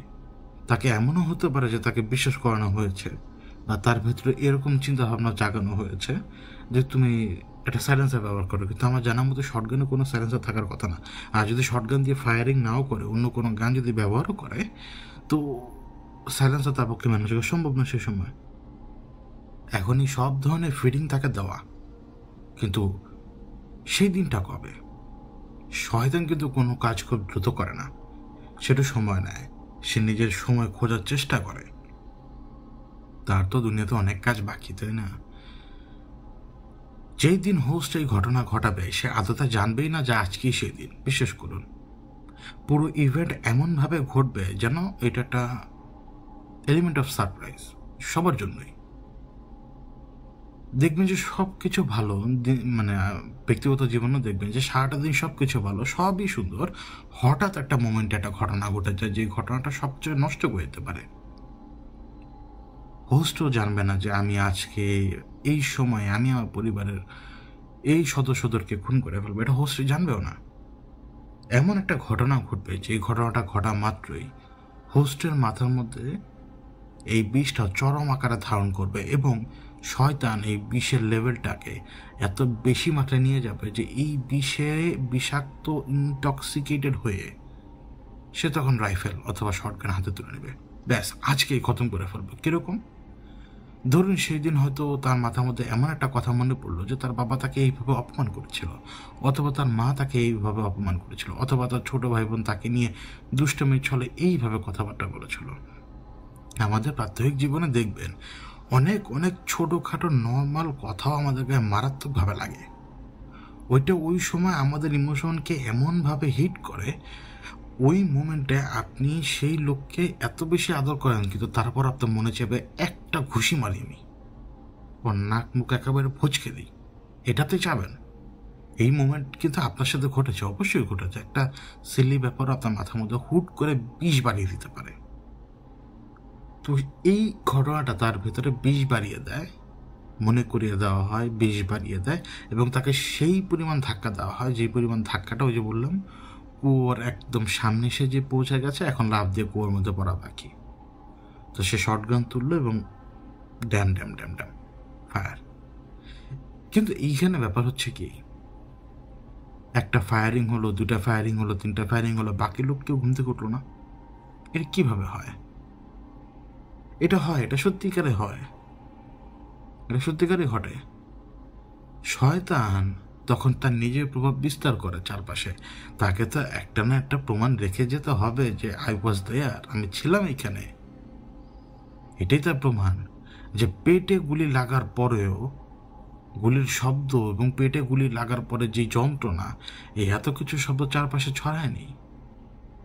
এটাই তো তার আসল রূপ, এটাই তো হচ্ছে মূল সিগন্যালটা, এটাই হচ্ছে মূল প্রমাণ যে আমি এখানে ছিলাম, আমি ডেভিল, আই ওয়াজ হিয়ার। ব্যাপারটা এরকম। যখন ওই ব্যক্তি হোস্ট যখন এসে শ্যুট করবে, হোস্ট নিজেও নিজের কানে সে শব্দ শুনবে না, প্রথম ব্যাপার। হোস্ট নিজের কানেও নিজে সেটা শুনবে না। ঠিক তেমনি যার পেটে গুলি মারা হয়েছে, সে পেটে গুলি মারার কারণে সে আঘাতে সে তীব্র চিৎকার করবে, এটাও সত্যি কথা। কিন্তু ওই চিৎকারে হয়তো তার গলার কর্ডই ভেঙে গিয়েছিল, ভোকাল কর্ডই হয়তো ভেঙে গিয়েছিল ফিজিক্যালি। কিন্তু এটা সম্ভব না, এটা এতটাই সম্ভব না যে প্রত্যেকটা মানুষ একজনের চিৎকার একজন শুনেনি। প্রত্যেকের লাশ তাদের নিজেদের বিছানায় পাওয়া গিয়েছিল। মানে চিৎকার শুনে কেউ আগাবে না, গুলির শব্দ, যে বললাম একই কথা। এই পুরো ব্যাপারটা শয়তানের। সে তাকে গুলি করিয়ে দিচ্ছে, এবং যাকে যাকে গুলি করানো হয়েছে তারা ওই কন্ডিশনে মারা গিয়েছে, কিন্তু না তারা পেরেছে চিৎকার করতে, না পেরেছে তারা আশপাশে তাদের ব্যথা বেদনার ব্যাপারটাকে জানাতে। এইখানেই শয়তানের মূল শক্তিটা। সে তখন ওই 6 জন মানুষের উপরে কন্ট্রোল নিতে পারে খুব সহজেই। তাদের কন্ট্রোল নিয়েছে, তাদের মুখ হয়তো চেপে ধরেছে কোনো কিছু দিয়ে, কারণ তার সাথে তার বোন ছিল। ডাফো জুনিয়র সাথে কিন্তু তার বোনও ছিল। এখন বোন মুখ চাপ দিয়ে সে থামাতে পারে, সমস্যা নেই, কিন্তু তাহলে তুই গুলির শব্দ সাপ্রেস করবেন কিভাবে? তাহলে অন্য কারোর কানের ভিতরে শব্দ চায়নি কেন? এই পুরো ঘটনাটা অনেক এক্সপ্লেনেশন দেওয়া সম্ভব, কিন্তু একটা এক্সপ্লেনেশনই সত্যি। এইটাই দাঁড়াবে যে শয়তান সেখানে পুরো সিনারিওর উপরে কন্ট্রোল নিয়ে রেখেছিল। যাদের যাদের গুলি করা হয়েছে তারা প্রত্যেকে মৃত্যুর স্বাদ পেয়েছে, যেটা অত্যন্ত ভয়ঙ্কর। পেটে গুলি মারলে এই ভয়ঙ্কর ব্যথা, যেটা আপনি কল্পনাও করতে পারবেন না। এবং এই সাফারিং নিয়ে তারা মারা গিয়েছে নিজেদের বিছানার ভেতরে। না তারা পেরেছে নামতে, না তারাও কোনো কিছু করতে পেরেছে। কিন্তু এই সাফারিংটা দেওয়ার সময় শয়তান এই লোকগুলোকে এমন একটা কন্ডিশনে আটকে রেখেছিল, না পেরেছে তারা চিৎকার করতে, না পেরেছে তারা তাদের বয়ান দিতে কোথাও। নিজেরাই ওইখানে নিজের ভাইয়ের রূপ দেখে হোক, এমনকি আমরা যদি এই মুহূর্তে আজরাইলের ভয়ঙ্কর রূপ দেখি, আমাদের গলা দিয়েও শব্দ বের হবে না। এটাও সম্ভব। ধরুন একটা বিল্ডিং যদি কলাপস করে, সেই বিল্ডিংয়ে যদি 1000 মানুষ থাকে, আপনি হয়তো 300 মানুষের শব্দ শুনতে পাবেন চিৎকারে, বাকি 700 তো 1 সেকেন্ডেই শেষ, তাই না? ওইটাও সম্ভব যে তারা আজরাইলের রূপ দেখে হয়তো কথা বলতে পারেনি, শব্দ বের করতে পারেনি, কিন্তু একই টাইমে তো মার্ডার ঘটেনি, একটার পর একটা, একটার পর একটা, একটার পর একটা। সুতরাং শয়তান পুরো সিনারির উপরে কন্ট্রোল নিয়ে নিয়েছিল। প্রথমে যাকে হত্যা করা হয়েছে, বাকি তার কান পর্যন্ত সেই শব্দ যায়নি, এমনকি দূর দূরান্তের লোকদের মাঝেও সেই শব্দ যায়নি। হয়তো পাশের প্রতিবেশীর খাবারের মধ্যে শয়তান হয়তো একটা ফু দিয়ে দিয়েছিল, যার কারণে প্রতিবেশী ঘুমিয়েছিল, টের পায়নি। কোনো কিছুই ইম্পসিবল না, কারণ এটাও তো একটা উদাহরণ সহজ। আমরা এমনও সময় অনেকভাবে ঘুমাই, আশপাশে কী হয় তা টেরই পাই না, অথচ আমরা সজাগ মানুষ, অত্যন্ত অ্যালার্ট মানুষও কিন্তু এইভাবে ঘুমায় মাঝে মাঝে, যে সেই ঘুমের কারণে সে আশপাশে কী ঘটেছে সেটা টের পায় না। এই জন্যই বলে যে পুরো সিনারিওর উপরে শয়তানের কন্ট্রোল ছিল, এবং ডাফোকে দিয়ে সে সবাইকে হত্যা করায়। হত্যা করানোর পর তার কাজ শেষ, নেই বা তুই জাহান্নামে যা। তো যখনই হত্যার কাজটা সে করে, ডাফো জুনিয়র যখন সে এই গুলি করে যখন তাদেরকে মারে, ডাফো জুনিয়র কি দেখে না দেখে সেটা বুঝে ওঠা একদম কঠিন। কিন্তু আমার যেটা বিশ্বাস, ডাফো জুনিয়রের সেই মেমোরিটা একেবারে ব্রেনের মধ্যে রয়েছে, কিন্তু নিজের সত্তার ভিতরে না থাকার কারণে রুহ ঠিকভাবে সব কিছু ক্যাপচার করতে পারেনি। হয়তো এই জন্যই তার কাছে মেমোরিটা এরকম লাগবে যেন জলছাপ। এরপর ডাফো যত ধরনের কথাবার্তা বিভিন্ন জায়গায় বলেছে, নিজেকে বাঁচানোর জন্যই বলেছে। কিন্তু এই সমস্ত ক্ষেত্রে ডাফো কিন্তু ভালো করে মনে করে বলতে পারবে না যে আমি কিভাবে মার্ডার ঘটিয়েছি। কারণ আপনি প্রশ্নটা যদি করি কেন, আপনি আপনার ভাই বা আত্মীয় স্বজনের মধ্যে এমন কোনো লোক পাবেন না যারা এমন কোনো গর্হিত কাজ করেনি। এমন না হোক কোনো কিছুকে মারার কাজ করেছে অথবা কোনো বড় ধরনের ভুল করেছে, তাদেরকে যদি আপনি স্বাভাবিক অবস্থায় জিজ্ঞেসও করেন, তারা কিন্তু সেই মেমোরিটাকে রিকল করতে পারে না ঠিকভাবে। রিজন তো এইটাই, সে তার নিজের সেন্সেস ছিল না। সেন্স তাহলে কোথায় ছিল? তার সেন্সের উপরে তো শয়তান টেক ওভার করে নিয়েছিল। এই কারণে মস্তিষ্ক সব মনে রেখেছে, কিন্তু সে যখন সেটাকে মনে করানোর চেষ্টা করে, আমরা সেটাকে দেখি জল ছাপের মতো। এই জন্য আমাদের সেটা মনে হয় যে ভুল, আবার সেটা মনে হচ্ছে সেটা সঠিক, আবার আমরা সেটাকে ধরতেও পারি না। আমাদের সত্তা আর কি। ব্যাপারটা আমি হয়তো বোঝাতে পেরেছি আমি আপনাদেরকে, আর যদি না বোঝাতে পারি আমাকে বলবেন। আমি আবারও বলি, আমাদের দৃষ্টিভঙ্গি যেটা, আমাদের বাহ্যিক চোখ যেটা দেখে, আমাদের রুহ দেখে আরেকটা, আর আমাদের বাহ্যিক চোখের থ্রুতে যা আমরা দেখি সব কিছু আমাদের ব্রেনে রেকর্ড করা থাকে, আসলে রেকর্ড করা থাকে। এবং ব্রেন সেটা আমাদেরকে দেখানোর চেষ্টা করে, কিন্তু আমাদের সত্তাটা দেখতে চায় না ব্যাপারটা। এই জন্য তখন কনফ্লিক্টিং থট আসে। এবং আমি এই মুহূর্তে আপনার সাথে কথা বলা অবস্থা, আমার সামনে আমার মাইক্রোফোনটা আপছে, আমি দেখতে পাচ্ছি, কিন্তু এই মুহূর্তে আমার চোখের সামনে ভাসছে কি জানেন? দূরে একটা ট্রাকে হয়তো এখন কোনো বালু এনে কোথাও বালু ফেলছে। এইটা আমার চোখে ভাষার তো কথা না। তার মানে আমার এই মেমোরিটাই আমাকে আমার ব্রেন দেখানোর চেষ্টা করছে, আমার সত্তা বলছে যে না, এটা এখানে নাই। এই জন্যই এইরকম কল্পনা চোখের সামনে আসে। এই নামাজের ক্ষেত্রে ব্যাপারটা এরকম। অতীতের মেমোরি তারা মনে করিয়ে দেওয়ার চেষ্টা করে। কারা মনে করিয়ে দেওয়ার চেষ্টা করে? এই যে আমাদের শরীরের সাথে যারা ইনবিল্ট রয়েছে। তো তারপরে কি হয়, নামাজের মধ্যে কনসেন্ট্রেশন ব্রেক হওয়া শুরু হয়। কিন্তু ওই মেমোরি আসলেই আপনি দেখেছেন, কিন্তু আপনার সত্তা অর্থাৎ যে কনসিয়াসটা আপনার রয়েছে, যেটা রুহ, সেটা সে সময় দেখতে চায় না। সে সময় নিজের কাজে ফোকাস থাকতে চায়, যে সময় আপনার শরীরের ভিতরে থাকে, নিজে যে কাজ করছে সেটার ভিতরে থাকার চেষ্টা করে। এবং আমার যে কনসিয়াস মাইন্ড, এইটা সবসময় আমাকে ওই কনফ্লিক্টিং ইমেজটাই দেখাতে থাকে। বোঝাতে পারলাম কিনা নিজেও যাই না। আর যদি কনফিউজিং মনে হয় তাহলে আরেকদিন বোঝাতে পারবো ইনশাল্লাহ। তো এই ছিল আর কি অ্যামিটিভিল নিয়ে আমার নিজস্ব পয়েন্ট অফ ভিউ থেকে বলা কথাটা। ফ্যাক্টগুলো তো সামনেই, চোখের সামনেই, এবং প্রশ্ন তোলা যায়। কিন্তু এর পরবর্তীতে যে লুৎস ফ্যামিলি যে সেখানে গিয়েছিল এবং 28 দিনের মাথা তারা বাড়িঘর ছেড়ে পালিয়ে গিয়েছিল, এবং এর পরবর্তীতে তাদের হওয়া মুভি ডিল বা বুক ডিল, এগুলো দেখলে স্পষ্ট বোঝা যায় যে পরবর্তীতে তারা আসলে নটাঙ্কি করেছিল এখানে। যে ওই যে বললাম না যে 6টা খুন হওয়ার পরে আপনি সেই বাড়িতে কীভাবে উঠবেন বলেন, এবং সেই বিছানাপত্রই বা কীভাবে ব্যবহার করবেন, বা সেই আসবাবপত্রই বা কীভাবে ব্যবহার করবেন বলুন। লুৎস পরিবার এটা জানতো, এবং জানার পরে তারা সেভাবেই ঢুকে এবং সেখান থেকে ওইভাবেই বেরিয়ে যায়, মানে ব্যাপারটাকে সেন্সেশনালাইজ করার জন্য। এবং ওই যে একটা ছবি দেখা যায় না, একটা মানুষের বাচ্চার ছবি, আমি 100% শিওর হয়ে বলতে পারবো যে ওটা ক্যামেরার হয়তো গন্ডগোল, অথবা সেখানে আসলে কোনো লোক ছিল। কারণ হচ্ছে কি, যদি কোনো জিনিস মানুষের শরীরের রূপ নিতে পারে, অর্থাৎ আলো তার কাছ থেকে ধাক্কা খেয়ে ফেরত আসছে, আপনাকে বুঝতে হবে যে এটা মুহূর্তের মধ্যে সম্ভব না। মুহূর্তের মধ্যেই একটা মানুষের সম্পূর্ণ হিউম্যান বডিটা নিয়ে এর পরবর্তীতে ক্যামেরার সামনে উকি দিয়ে ক্যামেরা যে ধরেছে তাকে একটা ভয় দেখানো, কোনো রকম মনোকামনা নিয়ে কোন এন্টিটি মানুষের বডি গ্রহণ করেই আবার সেই বডি থেকে ভাগতে পারবে না, মানে ট্রান্সপারেন্ট কন্ডিশনে যেতে পারবে না, সম্ভব না। এটা মানুষেরই ছবি। এবং আমি এটা মানতে রাজি না যে ওই বাড়িটাতে লুৎস পরিবারের সাথে কোনো ঘটনা ঘটেছিল। তো রিজন এটাই যে আপনি জানার পর আপনি সেই বাড়িতে কেন উঠবেন এবং সেই আসবাবপত্র আপনি কেন ব্যবহার করবেন? আমাদের বাংলাদেশের মানুষই করবে না এই কাজ। সবচেয়ে লোভী মানুষ এই কাজ করবে না, সবচেয়ে লোভী মানুষও এই কাজ করবে না যে কাজ তারা করেছিল। আমাদের দেশের মানুষজন আর যে হোক জিন ভূতে ভয় পায় ভালোই। তো এই ছিল আর কি পডকাস্টের প্রথম অংশ, এবং এখন কয়েকটা কমেন্ট পড়বো ফেসবুক আইডি থেকে।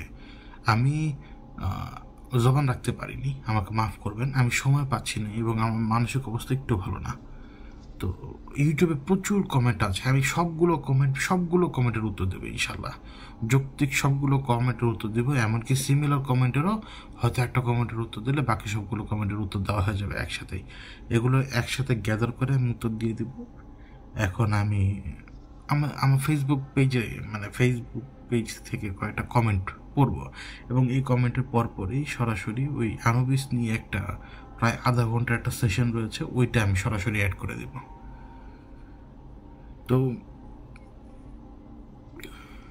কমেন্টটা পড়ি, আমি আইডি থেকে কমেন্ট পড়ি। রামিম রুহুল উল্লাহ লিখেছিলেন, যদি আমার ভুল না হয় আপনি অলরেডি একবার বলেছিলেন, তবুও আবার জিজ্ঞেস করছি। ভৌতিক কথায় আপনার প্রথম দিকের ঘটনাগুলোর মধ্যে একটা মিশরের ঘটনা ছিল, মানে মিঠুর মা, যেখানে জমি চাষ করা হাল কাঁধে নেয় এক এন্টিটি ঘটনা ছিল, এবং একজন মহিলা আক্রান্ত ছিলেন, যে মিঠুর মায়ের কথা উনি বলছেন। সে দেয়াল ফেরে ভেতরে আসতো, আপনি সেটার সম্মুখীন হয়েছিলেন, আমার মনে আছে কি অবস্থা করেছিল। ওই পাতিলের মধ্যে যে পানি, সব মনে আছে আমার। এই ঘটনা সম্পর্কে যদি বলতেন যে আপনার চিন্তা বা যদি জানানো সম্ভব হয়, তাহলে বিস্তারিত আজকে বলতে গেলে না, আমি আজকে বলতে গেলে শেষ করতে পারবো না। এটা যদি ওইভাবেই জানতে চান যে আমি যা চোখে দেখেছি সেটাই, আমার মনে হয় না আজকে আমি 5 মিনিটও পারবো এটা শেষ করতে। কারণ সরাসরি ওই জায়গা থেকেও যদি বলি, ওই যে গাড়িতে চাপ, মানে ঘাড়ের উপরে চাপ দিয়ে ধরে রাখা, মাটির সাথে চেপে রাখা,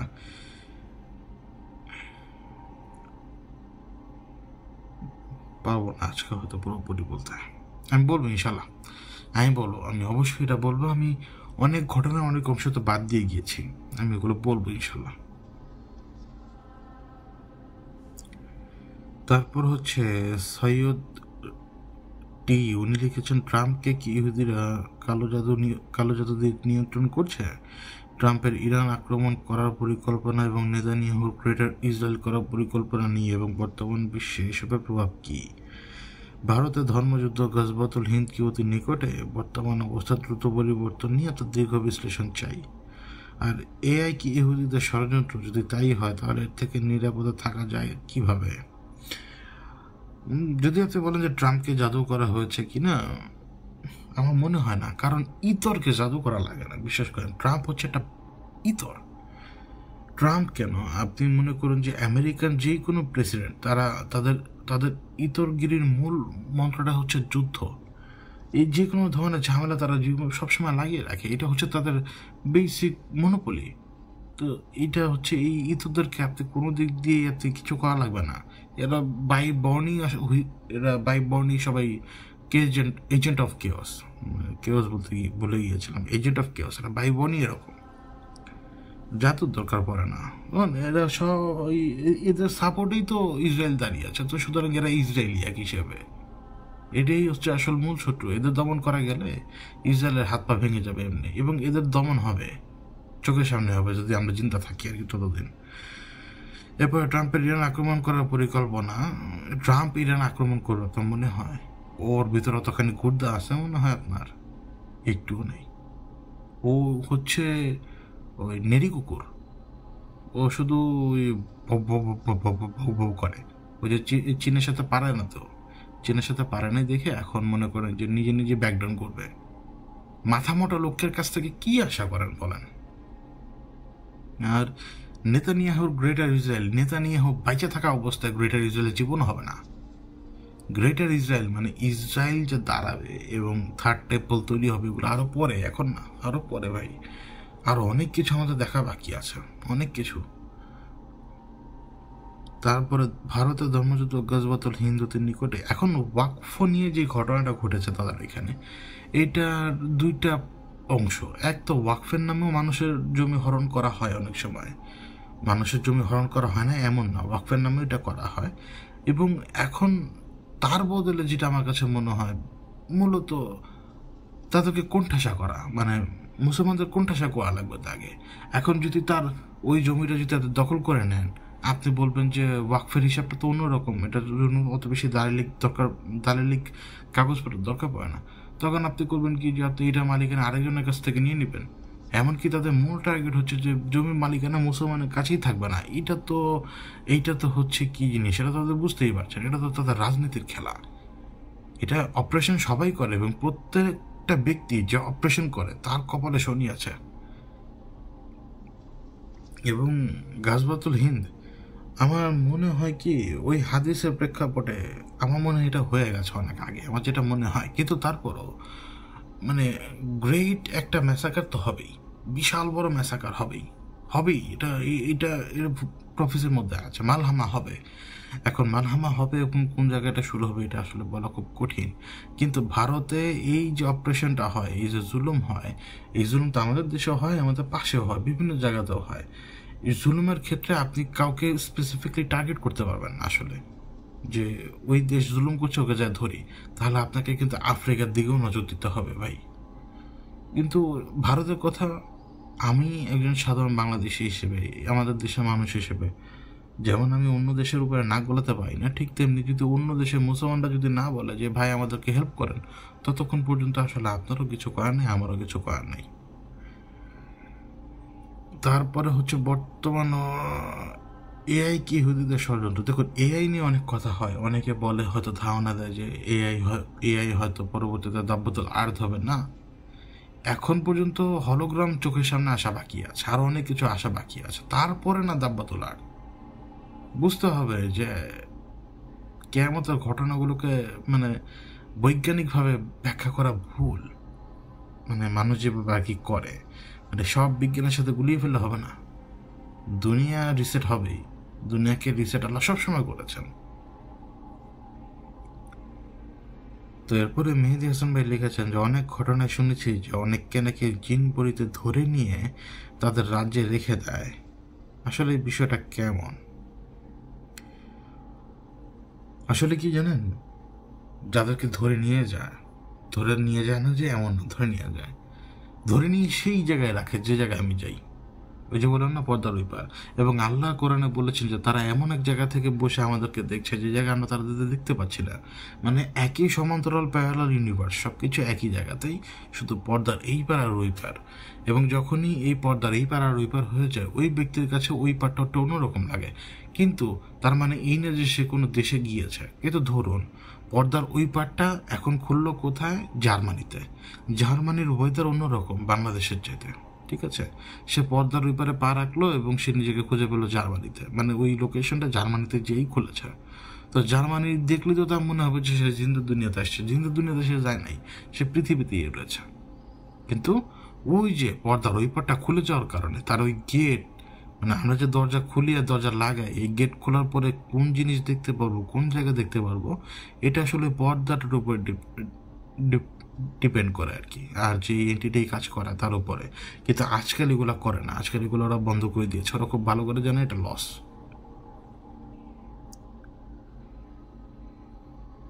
তারপরে হচ্ছে ইফরিতের ব্যাপারে জিজ্ঞেস করেছিলেন সাদ মোহাম্মদ আবু নাইম ভাই। ইফরিতের ব্যাপারে প্লিজ কিছু বলুন, ইফরিত নিয়ে খুব যন্ত্রণায় আছে, কি করবো বুঝতেছি না ভাই। বিশ্বাস করুন আল্লাহর ওয়াস্তে, আমি জানি আমার কথা বিশ্বাস করা লাগবে না, শুধু একটু ভালোভাবে একটু চিন্তা করুন। ইফরিতের ক্যাপাবিলিটি কল্পনার বাইরে। আমি ওই যে সেরাকের কথা বললাম, এক একজন সেরাককে এক এক নামে জানে। ওই সেরাককে ধরে আনার জন্য যে পরিমাণ কষ্ট করতে হয়েছে, এবং ওই সেরাক পরবর্তীতে সুলাইমান আল্লাহ সাল্লামের সাথে যেই পরিমাণ ধোঁকাবাজি করেছে, এবং ওই সেরাককে সুলাইমান আল্লাহ সাল্লাম ধরার জন্য অনেক চেষ্টা করেছেন, এরপরে আবার পালিয়ে গিয়েছিল। কিন্তু বুঝতে হবে যে সুলাইমান আল্লাহ সাল্লামের হাতে আল্লাহ ক্ষমতা দিয়েছেন। সেই সুলাইমান আল্লাহ সাল্লামের সাথে সে বেয়াদবি করারও সুযোগ পেয়েছে, বা সেই সুলাইমান আলী ওয়াসাল্লামকে সে ধোঁকা পর্যন্ত দিয়েছে সেরাক। তো মনে করুন যে ইবলিশের মানে ইবলিশও মনে হয় ইফরিতের সামনে কিছু নেই। মানে বিশ্বাস করেন, আমি আপনাকে গ্যারান্টি দিয়ে বলতে পারি, ইফরিত যদি ইবলিশকে পায় না, একটা লাথি মারবে আগে। বিশ্বাস করেন, ইবলিশ একটা ডিফারেন্ট জিনিস। ইবলিশ গায়কতার অত বেশি স্ট্রং না, ইবলিশ মাইন্ড গেম খেলতে পারে, আর ইফরিত গায়কতার শক্তিশালী। নইলে তো ওই সিংহাসন সে তুলে আনা কথা ওইভাবে বলতে পারে না। তো এখন যদি একবার ভেবে দেখেন, ইফরিত আল্লাহর বিরুদ্ধে যায় না কখনো, তারা আল্লাহকে অস্বীকার করে না। আল্লাহকে যে অস্বীকার করে সেই কাফের, এবং তার সাথে আপনি পারবেন। এবং সেই ইফরিত যদি থেকেও থাকে, একে তো সে জাদু করবে না, কারণ জাদু তার কাছে নিতান্তই ছোট লোকই খেলা। বিশ্বাস করেন, যে আর ক্যাপেবিলিটি রয়েছে সাবা রানী বিলকিসের সিংহাসন সে কয়েক হাজার কিলোমিটার দূর থেকে নিয়ে আসার, সেই ব্যাটাটা মানুষের জন্য জাদু করবে, এটা মানা যায়? মানা যায়? যাকে ধরে আনার জন্য সুলাইমান আলাইহিসসালাম জিনদের আর্মি পাঠিয়েছেন, জিনদের আর্মি। হ্যাঁ, মানে তাকে ধরে আনার জন্য, একটা বান্দাকে ধরে আনার জন্য জিনদের আর্মি কেন পাঠাতে হবে? আমি এই জন্য বলছি, মানে ইফরিত জিনিসটাই অন্যরকম। ইফরিত নাই, এবং ইফরিত নাই এটাই সত্যি কথা। কারণ ইফরিত থাকলে আমাদের পলিটিক্স এখন বদলে যেত অনেক। এমনকি মনে করুন, ইফরিত থাকলেও হয়তো 600-700 বছর আগে শেষ হয়ে গেছে। কারণ আমার নবীর আমলে, আমার নবীর উপরে তো, আমার রাসূলের উপরে তো এক ইফরিত হামলাই করেছিল, তাই না? তো এখন যে যুগ চলে আসছে, এই যুগে আপনি ইফরিত আশা করবেন না যে ইফরিত এক্সিস্ট করে। আর যদি এক্সিস্ট করেও, আমি আপনাকে কথা দিচ্ছি, ওই বেটা জীবন আর তোর হুকুম মানবে না। সুলাইমান আলাইহিস সালামই যাকে হ্যান্ডেল করতে পারে নাই। অবশ্য রাসূল সাল্লাল্লাহু আলাইহি ওয়াসাল্লাম তা মারা পর্যন্ত খাইছে, ওটা হিসাব আলাদা, ওইটার হিসাব আলাদা। কিন্তু আমরা তো সাধারণ মানুষ, আমাদের কোনো ক্যাপাবিলিটি নেই তাদের এগেস্টে দাঁড়ানোর। তো এই জন্যই বলি যে, মানে আপনি যদি বলেন যে অনেক জায়গায় আমি শুনি যে ইফরিতের জাদু, আমার কাছে খুব হাস্যকর লাগে যে ভাই, অন্তত এইটা লিখেন না যে ইফরিতের জাদু, আপনি লেখেন জিনের জাদু। ইফরিত নামটা ব্যবহার করেন না, কারণ আপনার ইফরিতের ক্যাপাবিলিটি সম্পর্কে ধারণাই নাই। আমি আপনাদেরকে একটা ছোট্ট কথা বলি, বিশ্বাস করেন, এই ঘটনার সাক্ষী শুধুমাত্র আমি যে এলাকার লোকজন থাকি সেই এলাকার লোকজন। এই ঘটনার সাক্ষী আমার বাড়িওয়ালা নিজে, যে বাড়িতে আমি ভাড়া থাকতাম। রাস একটা বড় ক্রেন নিয়ে চলে আসছিল, জানেন? বড় ক্রেন নিয়ে সে, আমি যে ভাড়া বাসায় থাকি সেই বাড়ির গেটের মধ্যে লাগিয়ে দিয়েছে। সেই সাথে সে 6টা ট্রাক নিয়ে আসছে, খালি ট্রাক। কোথেকে নিয়ে আসছে আমি জানি না। পরের দিন সকালবেলায় এখানে মানুষ আর পুলিশ জমে গেছিল একদম। এখন আমি যদি এই কথা বলি, মানুষজন বলবে যে বেটা ভাই কি মানে যা মন চায় তা বলে দিচ্ছে, যে মানে কি জানি বলে, তোর ওই জিন ভূত ওই অত বড় ট্রেন আর ট্রাক নিয়ে চলে আসছে। কিন্তু কথা হচ্ছে, অত বড় ট্রেন আর ট্রাক নিয়ে এখানে চলে আসবে কে? কোনো ড্রাইভারও তো নেই, কেউ তো নেই।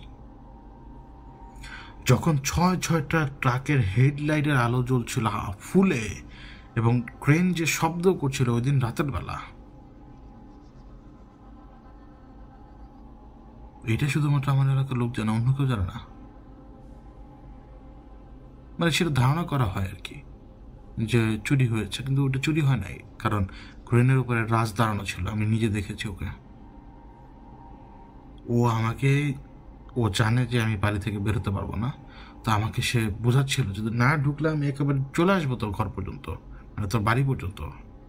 মেইন গেটে সে এসে পৌঁছায় গেছে।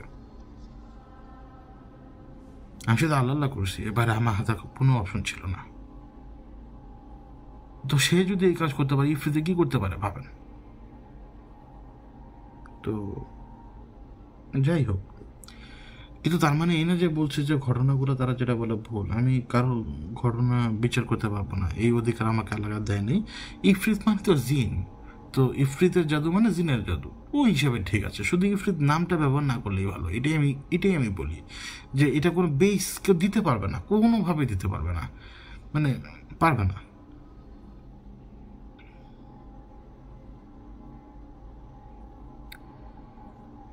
তারপরে মুহতাসিম আনাম তৃপ্ত ভাই লিখেছেন, বাংলাদেশ বা ওয়ার্ল্ডের টপ রাখি এবং এনাদের কেসগুলো নিয়ে পডকাস্ট সিরিজের জন্য অপেক্ষা থাকবো। কেস তো আমার হাতে নাই ভাই, যদি আপনার পক্ষে সম্ভব হয় আপনি আমাকে একটু গাইড করে দিন, আমি দেখবো, দেখে যদি মনে হয় যে কথা বলা যায় আমি কথা বলবো, কিন্তু আমি কারোর বিরুদ্ধে কখনো কথা বলতে পারবো না ভাই। তারপরে নূর আলম বাদশাহ লিখেছেন যে আসসালামু আলাইকুম ভাই। ওয়ালাইকুম আসসালাম। পৃথিবী নিয়ে একটা পডকাস্ট চাই, সাথে জমিন আসমান চন্দ্র সূর্য নিয়ে একটা প্রকৃত ধারণা পেতে চাই। অনেক সময় লাগবে ভাই, কোরআন থেকে পুরো উদ্ধৃত বের করে তারপরে আবার সায়েন্টিফিক জিনিসগুলো মিলিয়ে সুন্দর করে গুছিয়ে একটু সময় তো লাগবে ভাই। তারপরে রাসেল আহমেদ লিখেছেন, আসসালামু আলাইকুম ভাই। ওয়ালাইকুম আসসালাম। আমার কয়েকটা প্রশ্ন আছে, আশা করি উত্তর দেবেন। ওনার প্রথম প্রশ্ন হচ্ছে, আপনি যে ওই পারে যান, ওই পারে যাওয়ার সময় আপনি অনেক কষ্ট করে অনেকটা পথ হেঁটে গাড়ি দিয়ে যেতে হয় কেন? দেখুন তো তারা আমি সাহেব, ওনারা কি আপনাকে ওনাদের সাথে নিয়ে যেতে পারে না? আমরা তো অনেক ঘটনা শুনি যে জিনারা তাদের দেশে তারা নিজেরাই নিয়ে যায়। ওটা হচ্ছে কি জানেন, আমি অন্তত আমার ঘটনা দ্বারা একটা জিনিস ইস্টাবলিশ করতে পেরেছি যে আগে যে মানুষ বলতো যে বাতাসে উড়িয়ে নিয়ে যেত, এটা একটা ভুল। বাতাসে উড়িয়ে নিয়ে যায় না। ওই যে একটু আগে তো বললাম আমি যে ব্রেন সব কিছুই দেখে, কিন্তু যখন সেটা আমাদেরকে দেখানোর চেষ্টা করে আমাদের সত্তা সেটা দেখতে চায় না, তখন এটা জলছাপের মতো মনে হয় বা ফ্ল্যাশ ইমেজের মতো লাগে। যদি জিন আপনার ভেতরে ঢুকে তখন আপনি হাই স্পিডে দৌড়াবেন, যে দৌড়টা আপনি নিতে পারবেন না, তো বড়ি নিতে পারবেন না। মনে করুন যে আপনি কত 5 মিনিট বা 6 মিনিট বা 3-4 মিনিটে 1 কিলোমিটার পার হয়ে যাবেন দৌড় দিয়ে, এটা আপনার বডি নিতে পারবে না, আপনি একদমই তার 1 কিলোমিটার দৌড়াতে পারবেন না। জিন এটা করতে পারে, কিন্তু আমার তো আসলে এখানে দরকার নেই ওইটা করার। তারা যদি আমাকে ওইভাবে নিয়ে যায় তাহলে তো আমি সেটেল থাকতে পারলাম না। আমি নৌকার ভিতরে ঢুকলেই তো সেটেল হতে পারি না। ব্যাপারটা বোঝাতে পারলাম ভাই? ওইভাবে কখনোই তারা আমাকে নেয়নি, এবং তারা সবসময় বলতো যে এগুলো ছোট ছোট যারা মানে ফালতু তাদের কাজ এগুলো। তো এগুলো আসলে হচ্ছে কি মানুষকে ভর করে নিয়ে করা। তো যদি আমার উপরে কেউ ভরই হয় তাহলে আমার সত্তাই তো অ্যাক্টিভ থাকবে না। আমার সত্তা অ্যাক্টিভ না থাকলে আমি ওই পারে যে কিছুই করতে পারবো না। আর ওই পারে এমনি বিপদসংকুল জায়গা, ওইটা খুবই খারাপ জায়গা ভাই। তো ওই ক্ষেত্রে নিজেকে আর কি নিজের সেন্সে থাকা খুবই জরুরি। ওনার দ্বিতীয় প্রশ্ন হচ্ছে, ওই পারে যে রাসেল ছেলে খোঁজা গিয়েছেন ওইখানে যেটা প্রক্রিয়া হয় আগুন ধরে যায়, ওখানে কি ভুল হয়েছিল? ভুল আমার হয়নি, ভুল হয়েছিল গুলজারের। এবং গুলজারের কাছে যে ব্যাপারটা ছিল যে ওই ডোরটা যে খুলবে, যে ওই এলকিউরকে ডেকে নিয়ে আনার বা সেখান এলকিউর সাথে যে কমিউনিকেশন স্ট্যাবলিশ করবে, ওইখানে ভুল যেটা হয়েছিল সেটা হচ্ছে যে ওই এলকিউর সাথে কমিউনিকেশন স্ট্যাবলিশ করার সময় যেইভাবে করার কথা সেইভাবে হয়নি, যেভাবে করার কথা সেইভাবে হয়নি। এবং আগুন জ্বলার কথা ছিল যেইভাবে আগুন সেভাবে না জ্বলে আগুন দাউ দাউ করে জ্বলেছে, এবং দাউ দাউ করে জ্বলা মানেই আপনার কাজটা ভুল হয়ে গেছে। মনে করুন যে আপনি তেল দিয়ে একটা সীমানা দিয়েছিলেন, ওই সীমানাতে তেল জ্বলার কথা ছিল যেইভাবে, তেল বেশি পড়ে যাওয়ার কারণে চলেছে এর চেয়ে বেশি। ব্যাপারটা আর কি এরকম, মানে কন্ট্রোলে থাকা দরকার ছিল কিন্তু কন্ট্রোলে ছিল না।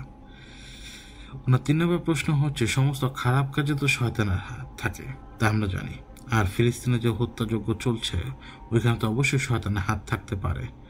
আমরা তো অনেক ঘটনা শুনতে পাই যে অনেক ভালো জিনিস শক্তিশালী, তারা দুনিয়াতে কি তাদের সাহায্য করতে পারে না? তাদেরকে কিছু করার থাকে না? এই ব্যাপারে যদি জানাবেন।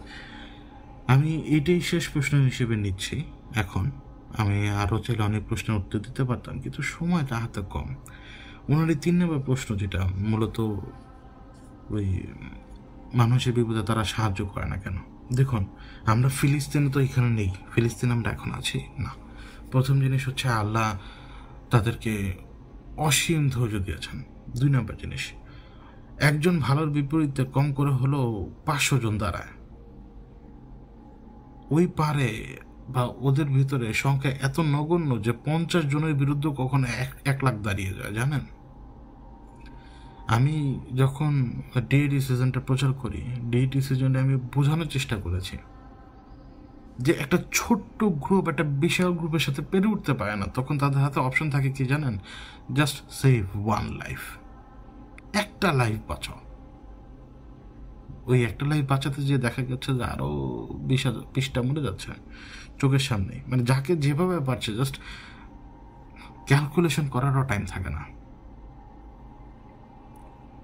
ওইখানে ওরা ওদের চেষ্টা করে যাচ্ছে, কিন্তু কোথায় চেষ্টা করে বলেন? ওরা তো আর শূন্য থেকে খাবার নিয়ে আসতে পারবে না, কারণ রিজিক তো আল্লাহর বাইরে, আল্লাহর ইচ্ছা বাইরে কেউ দিতে পারবে না। যেমন আমি যখন আরাকানে জঙ্গলে ছিলাম, আমার মনে আছে যে উনি আমাকে একটা ফল খাইয়েছিলেন। ফল তো গাছেই ধরে, গাছেরই ফল, ওই জঙ্গলেরই ফল। উনি আমাকে মিষ্টি বা বিরিয়ানি খাওয়ায় নাই।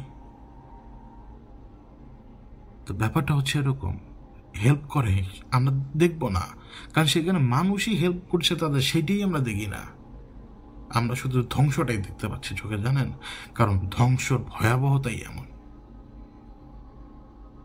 বিস্ফোরণে মানুষ উড়ে যায়, কল্পনা করতে পারবেন? মানুষ আসলেই উড়ে যায়, কিন্তু কখনো চোখে দেখেছিলেন? এই যে আমরা দেখি না এখন, ঈদের পর থেকে তো দেখতে পাচ্ছি। তো যেমন কষ্ট আপনার লাগে, তার চেয়ে বেশি কষ্ট সেখানকার মানুষের। এবং সেইখানে কে কি করে না করে শুধু আল্লাহই জানেন ভালো, অন্য কেউ জানে না কিচ্ছু। এবং এখন যেটা যতটুকু জানি যে ওরা তো, ইসরায়েলিরা তো প্রায় পুরো লেভেলই করে ফেলেছে, এবং ওরা প্রায় ভাগ করে ফেলেছে, প্রায় 3 ভাগ করে ফেলেছে গাজাকে আরও ছোট করে ফেলার চেষ্টা করছে। ওরা অকুপাই করে নিচ্ছে লোকজনকে, মানে ওইখান থেকে খেদানোর চিন্তা ভাবনা। এবং আমার যেটা মনে হয় যে ওরা ফিলিস্তিনিদের ওইখান থেকে আসলে খেদাতে পারবে বা সরিয়ে দিতে পারবে, এবং এই সরিয়ে দেওয়ার পরেই হবে মূল ঘটনা। কারণ কি জানেন? হিজরত জরুরি। আমাদের প্রত্যেক নবী রাসূল কোনো না কোনোভাবে হিজরত করেছেন। হিজরত চূড়ান্ত বিজয়ের জন্য অত্যন্ত জরুরি একটা জিনিস, জরুরি একটা ইভেন্ট। আমার মনে হয় যে প্রত্যেক গাজাবাসীকে আল্লাহ হয়তো হিজরতই করাবেন, এরপরেই মূল ঘটনা ঘটবে। হয়তো আমাদের জীবদ্দশায় অথবা আমাদের জীবদ্দশার পরে আমরা মরে চলে যাব, ততদিনে হয়তো 3rd টেম্পল তারা তৈরি করবে। এবং 3rd টেম্পল তৈরি না করলে দাজ্জালও আসবে না। দাজ্জাল না আসলে ঈসা আলাইহিস সালামও আসবেন না। তারা না আসলে মালহামাও হবে না, ইয়াজুজ মাজুজও আসবে না, দুনিয়া সাফও হবে না। তো প্রফেসি সেদিকে আগাবে। এবং আমি আবারও বলি, হয়তো অনেকে অনেক প্রশ্ন করি আমরা, আমাদের উচিত একে অপরকে প্রশ্ন না করা। কারণ আমার যেখানে কোনো সামর্থ্য নাই, আমি আরেকজনকে প্রশ্ন করে আমি একটা গুণাগার হয়ে যাব। আমি দেখেছি তো যে, মনে করুন যে অনেকে সরকারকে বলে যে সরকারি কাজ করে না কেন, সরকারের কাজ নাই এইখানে। ইসরায়েলের বিরুদ্ধে এই মুহূর্তে সরকারের করার মতো কিচ্ছু নেই। আজকে আপনি জাস্ট বললেন যে আমরা ইসরায়েলের বিরুদ্ধে ওয়ার ডিক্লেয়ার করলাম, কালকে সকালে স্যাংশন মেরে দিবে। এলপিজি গ্যাস বাংলাদেশে ঢুকবে না, বাইরে থেকে কোনো ইম্পোর্ট আসবে না। বলবে যে তোমাদের সমস্ত ডলার এই মুহূর্তে বাতিল হয়ে গেল। আপনি ডলার ছাড়া পেমেন্টই করতে পারবেন না, কারণ পেট্রোল ডলারের ফাঁদে পড়ে আছে সবাই, তাই না? তো গভর্নমেন্ট এটা কখনই করতে পারবে না। আমাদের গভর্নমেন্টই কিন্তু তাইওয়ানের স্বাধীনতার বিরোধিতা করে। রিজন, ওইটা বিরোধিতা না করলে চীন সাহায্য করবে না আপনাকে। তাইওয়ানের বিরোধিতা করে স্বাধীনতার। তো এটাও তো আপনাকে দেখতে হবে। অমুকে কি করে না করে এই প্রশ্ন করা যাবে না। কেন জানেন? এতে হচ্ছে যে আপনি নিজের যে অংশটা, যে দুর্বলতা, সেটা প্রকাশ করে ফেলবেন। এটা করা যাবে না কখনোই। আল্লাহ তার পরিকল্পনা অনুযায়ী সমস্ত কিছু করান। আমরা কোরআন থেকে দূরে সরে যাচ্ছি। যতগুলো ঘটনা দুনিয়াতে ঘটেছে, একই ঘটনা, টাইমলাইন হতো ভিন্ন, চরিত্র ভিন্ন, ঘটনা একই ঘটে। মুসা আলাইহিস সালাম এবং ফেরাউনের ঘটনাই ওইটাই। ফেরাউনের অপারেশন বাড়তে থাকে, আল্লাহ মুসা আলাইহিস সালামকে পাঠান, দাওয়াত দেন, ফেরাউন মানতে রাজি হয় না, ফেরাউনের ধ্বংস হয়। এর পরবর্তীতে যত রকমের ধ্বংস হয়েছে, এমনকি মক্কায় দেখুন, মক্কায় কি কোনো ধ্বংস হয়েছিল? মক্কায় ধ্বংস হয়নি, বরঞ্চ যারা কাফের তাদের ধ্বংস হয়েছে, তাদেরকে ধ্বংস করা হয়েছে। ঠিক একই পদ্ধতিতে নবীও কিন্তু, আমাদের রাসূল সাল্লাল্লাহু আলাইহি ওয়াসাল্লামও কিন্তু হিজরত করেছেন। সেইখানে যে তিনি মুসলমানদের শক্ত করেছেন, তারপরে আগে মদিনা শক্ত হলো, তারপরে মক্কা শক্ত হলো মুসলমানদের হাতে। মক্কা বিজয় হলো, মক্কা বিজয় হওয়ার পরে জাজিরাতুল আরবের বিজয় হয়। জাজিরাতুল আরবের বিজয় হওয়ার পরে যে রোমদের ধরলাম আমরা, তারপরে পারস্যকে ধরলাম আমরা। ধীরে ধীরে ধীরে ধীরে আমাদের এম্পায়ার বড় হয়। তো আগে হচ্ছে কি মূল জায়গায় জয় হওয়া জরুরি। এবং এই যে ইসরায়েলিরা এগুলো করে কেন করে সেটা তো জানেনি, কারণ পৃথিবীর শেষের দিকে সবচেয়ে গুরুত্বপূর্ণ জায়গা এইটাই হবে, পৃথিবীর শেষ শহর থাকবে এইটাই, জেরুজালেমই থাকবে মূল। মদিনা ইবাদত হবে না, মদিনা ধ্বংস হয়ে যাবে, মক্কা ধ্বংস হয়ে যাবে, সব ঘটনা ঘটবে জেরুজালেমকে কেন্দ্র করে। এটা তো ইহুদিরা জানেই। তো যখন যেহেতু জানে যে এন্ড টাইম অর্থাৎ ধ্বংসের সময় অথবা কিয়ামতের সময় এই জেরুজালেম হবে মেইন জায়গা, তো এই মেইন জায়গা দখল করতে হবে না, ওরা এটাই করছে। এখন লাভ নেই, ওরাও জানে ঈসা আলাইহিসসালাম আসবে, কিন্তু ওদের ঈসা আলাইহিসসালাম হবে দাজ্জাল, আর আমাদের ঈসা আলাইহিসসালাম হবেন আসল ঈসা আলাইহিসসালাম, যিনি আসবেন এবং দাজ্জালকে শেষ করে দেবেন। এবং মাথায় রাখতে হবে পৃথিবীর ধ্বংসের আগে অনেকগুলো ঘটনা ঘটবে, এমনকি পৃথিবীর মেরু বদলে যাবে, সূর্য পশ্চিম দিকে উঠতে শুরু করবে। এই সমস্ত জিনিস এক মহাজাগতিক ব্যাপার, ওগুলো বোঝা লাগবে আমাদের। আমি এখন শেষ করলাম, আজকের মতো এখানেই শেষ করি। আর এখন সরাসরি ওই আনুবিসের সেশনটা সরাসরি আমি অ্যাড করে দিব। ভুল হতে পারে, আমার ভুল মাফ করবেন, আমি সাধারণ মানুষ, আপনার মতো একজন সাধারণ মানুষ, আমার দ্বারাও ভুল হয়, অনেক ভুল হয়, অনেক। তো আমার এই ভুলগুলোকে মাফ করবেন এবং আমার এই বকবককে পাগলের প্রলাপ হিসেবে নেবেন। এবং যদি কোনো রকম সাজেশন থাকে যে কীভাবে শোটা শুরু করতে পারি আমি, সেই সাজেশনটা আমাকে আপনারা ছেড়ে দিতে পারেন, যেটা পাগলের প্রলাপ হিসেবে বলবো নাকি অন্য কোনো কিছু হিসেবে বলবো, সম্পূর্ণ আপনাদের হাতে। তো এখন আমি বিদায় নিচ্ছি, আল্লাহ আপনাদের সবাইকে ভালো রাখুক, সুস্থ রাখুক। অ্যাড করে দিব এখন আনুবিসের পার্টটা, এবং ওইটা একেবারেই শেষ হয়ে যাবে, এবং ওইটা শেষ হওয়ার সাথে সাথেই আজকের পর্ব শেষ। তো আমি বিদায় নিচ্ছি, আল্লাহ হাফেজ।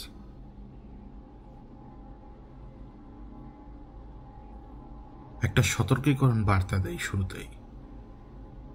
ইউটিউবে অনেকে হয়তো আসেন, অনেক ভাই বা বোন যারা ব্যক্তিগতভাবে আমাকে চেনেন না, এটা অত্যন্ত স্বাভাবিক ব্যাপার। তো সেই ক্ষেত্রে দেখা যায় যে হয়তো তাদের কাছে মনে হবে এই কী কথাবার্তা বলে। তো সেই জন্যই আমি আগে থেকে বলতে চাই, এই মুহূর্তে যারা আমাকে চেনেন যে ভাই বোনেরা, তাদেরকেও বলতে চাই, এবং যারা আমাকে চেনেন না তাদেরকেও বলতে চাই, এখন যা শুনবেন তার নিতান্তই পাগলের প্রলাপ। বাকিটা আপনার হাতে, আপনি কীভাবে সেই পাগলের প্রলাপকে গ্রহণ করবেন, কীভাবে সেটাকে গ্রহণ করবেন না। আর আমার হিসেবে এটা গ্রহণ করার দরকারও না, এটা জাস্ট একটা থট প্রসেস, আমাদের চিন্তা ভাবনা একটা প্রসেস। আমরা যেটা থেকে কথাবার্তা বলি, যা আমরা বুঝি সেখান থেকে তো কথাবার্তা বলি, সেরকম একটা থট প্রসেস হিসেবে নিন। আনুবিস খুবই খুবই হাইলাইটেড একটা চরিত্র। এই চরিত্রের ব্যাপারে আমি আপনাকে একটা কথা বলি, এমন কেউ কি আছেন যে এই চরিত্রের ব্যাপারে আগে কখনো বইয়ে না পড়ে টেলিভিশনে অথবা মুভিতে দেখেছেন? বইয়ে কেউ কখনো পড়িনি আমরা।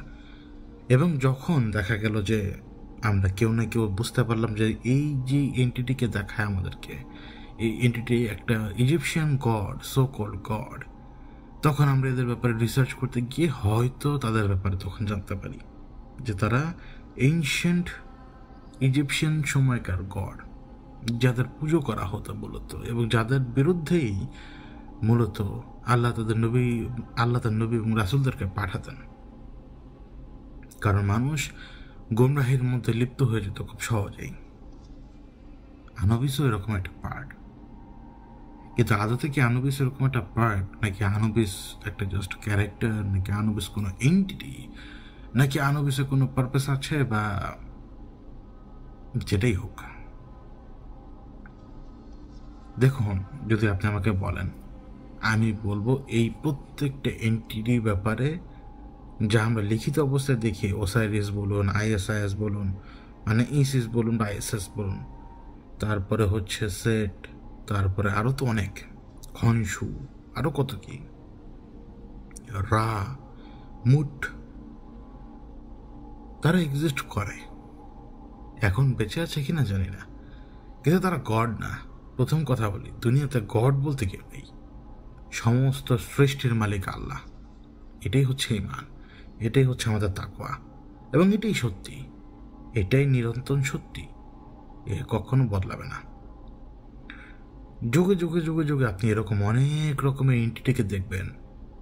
এন্টিটি এক্সিস্ট করে, এন্টিটি আমাদের সামনে আসে না, আসার সেই অবস্থাটা আর রাখা হয়নি, কিন্তু এন্টিটি আমাদের সামনে এলে আমরা যে ইজিপশিয়ানদের মতো ধ্বংস হব বা নিজেদের ধ্বংসের জায়গায় নিয়ে যাব, এটাই তো তার প্রমাণ।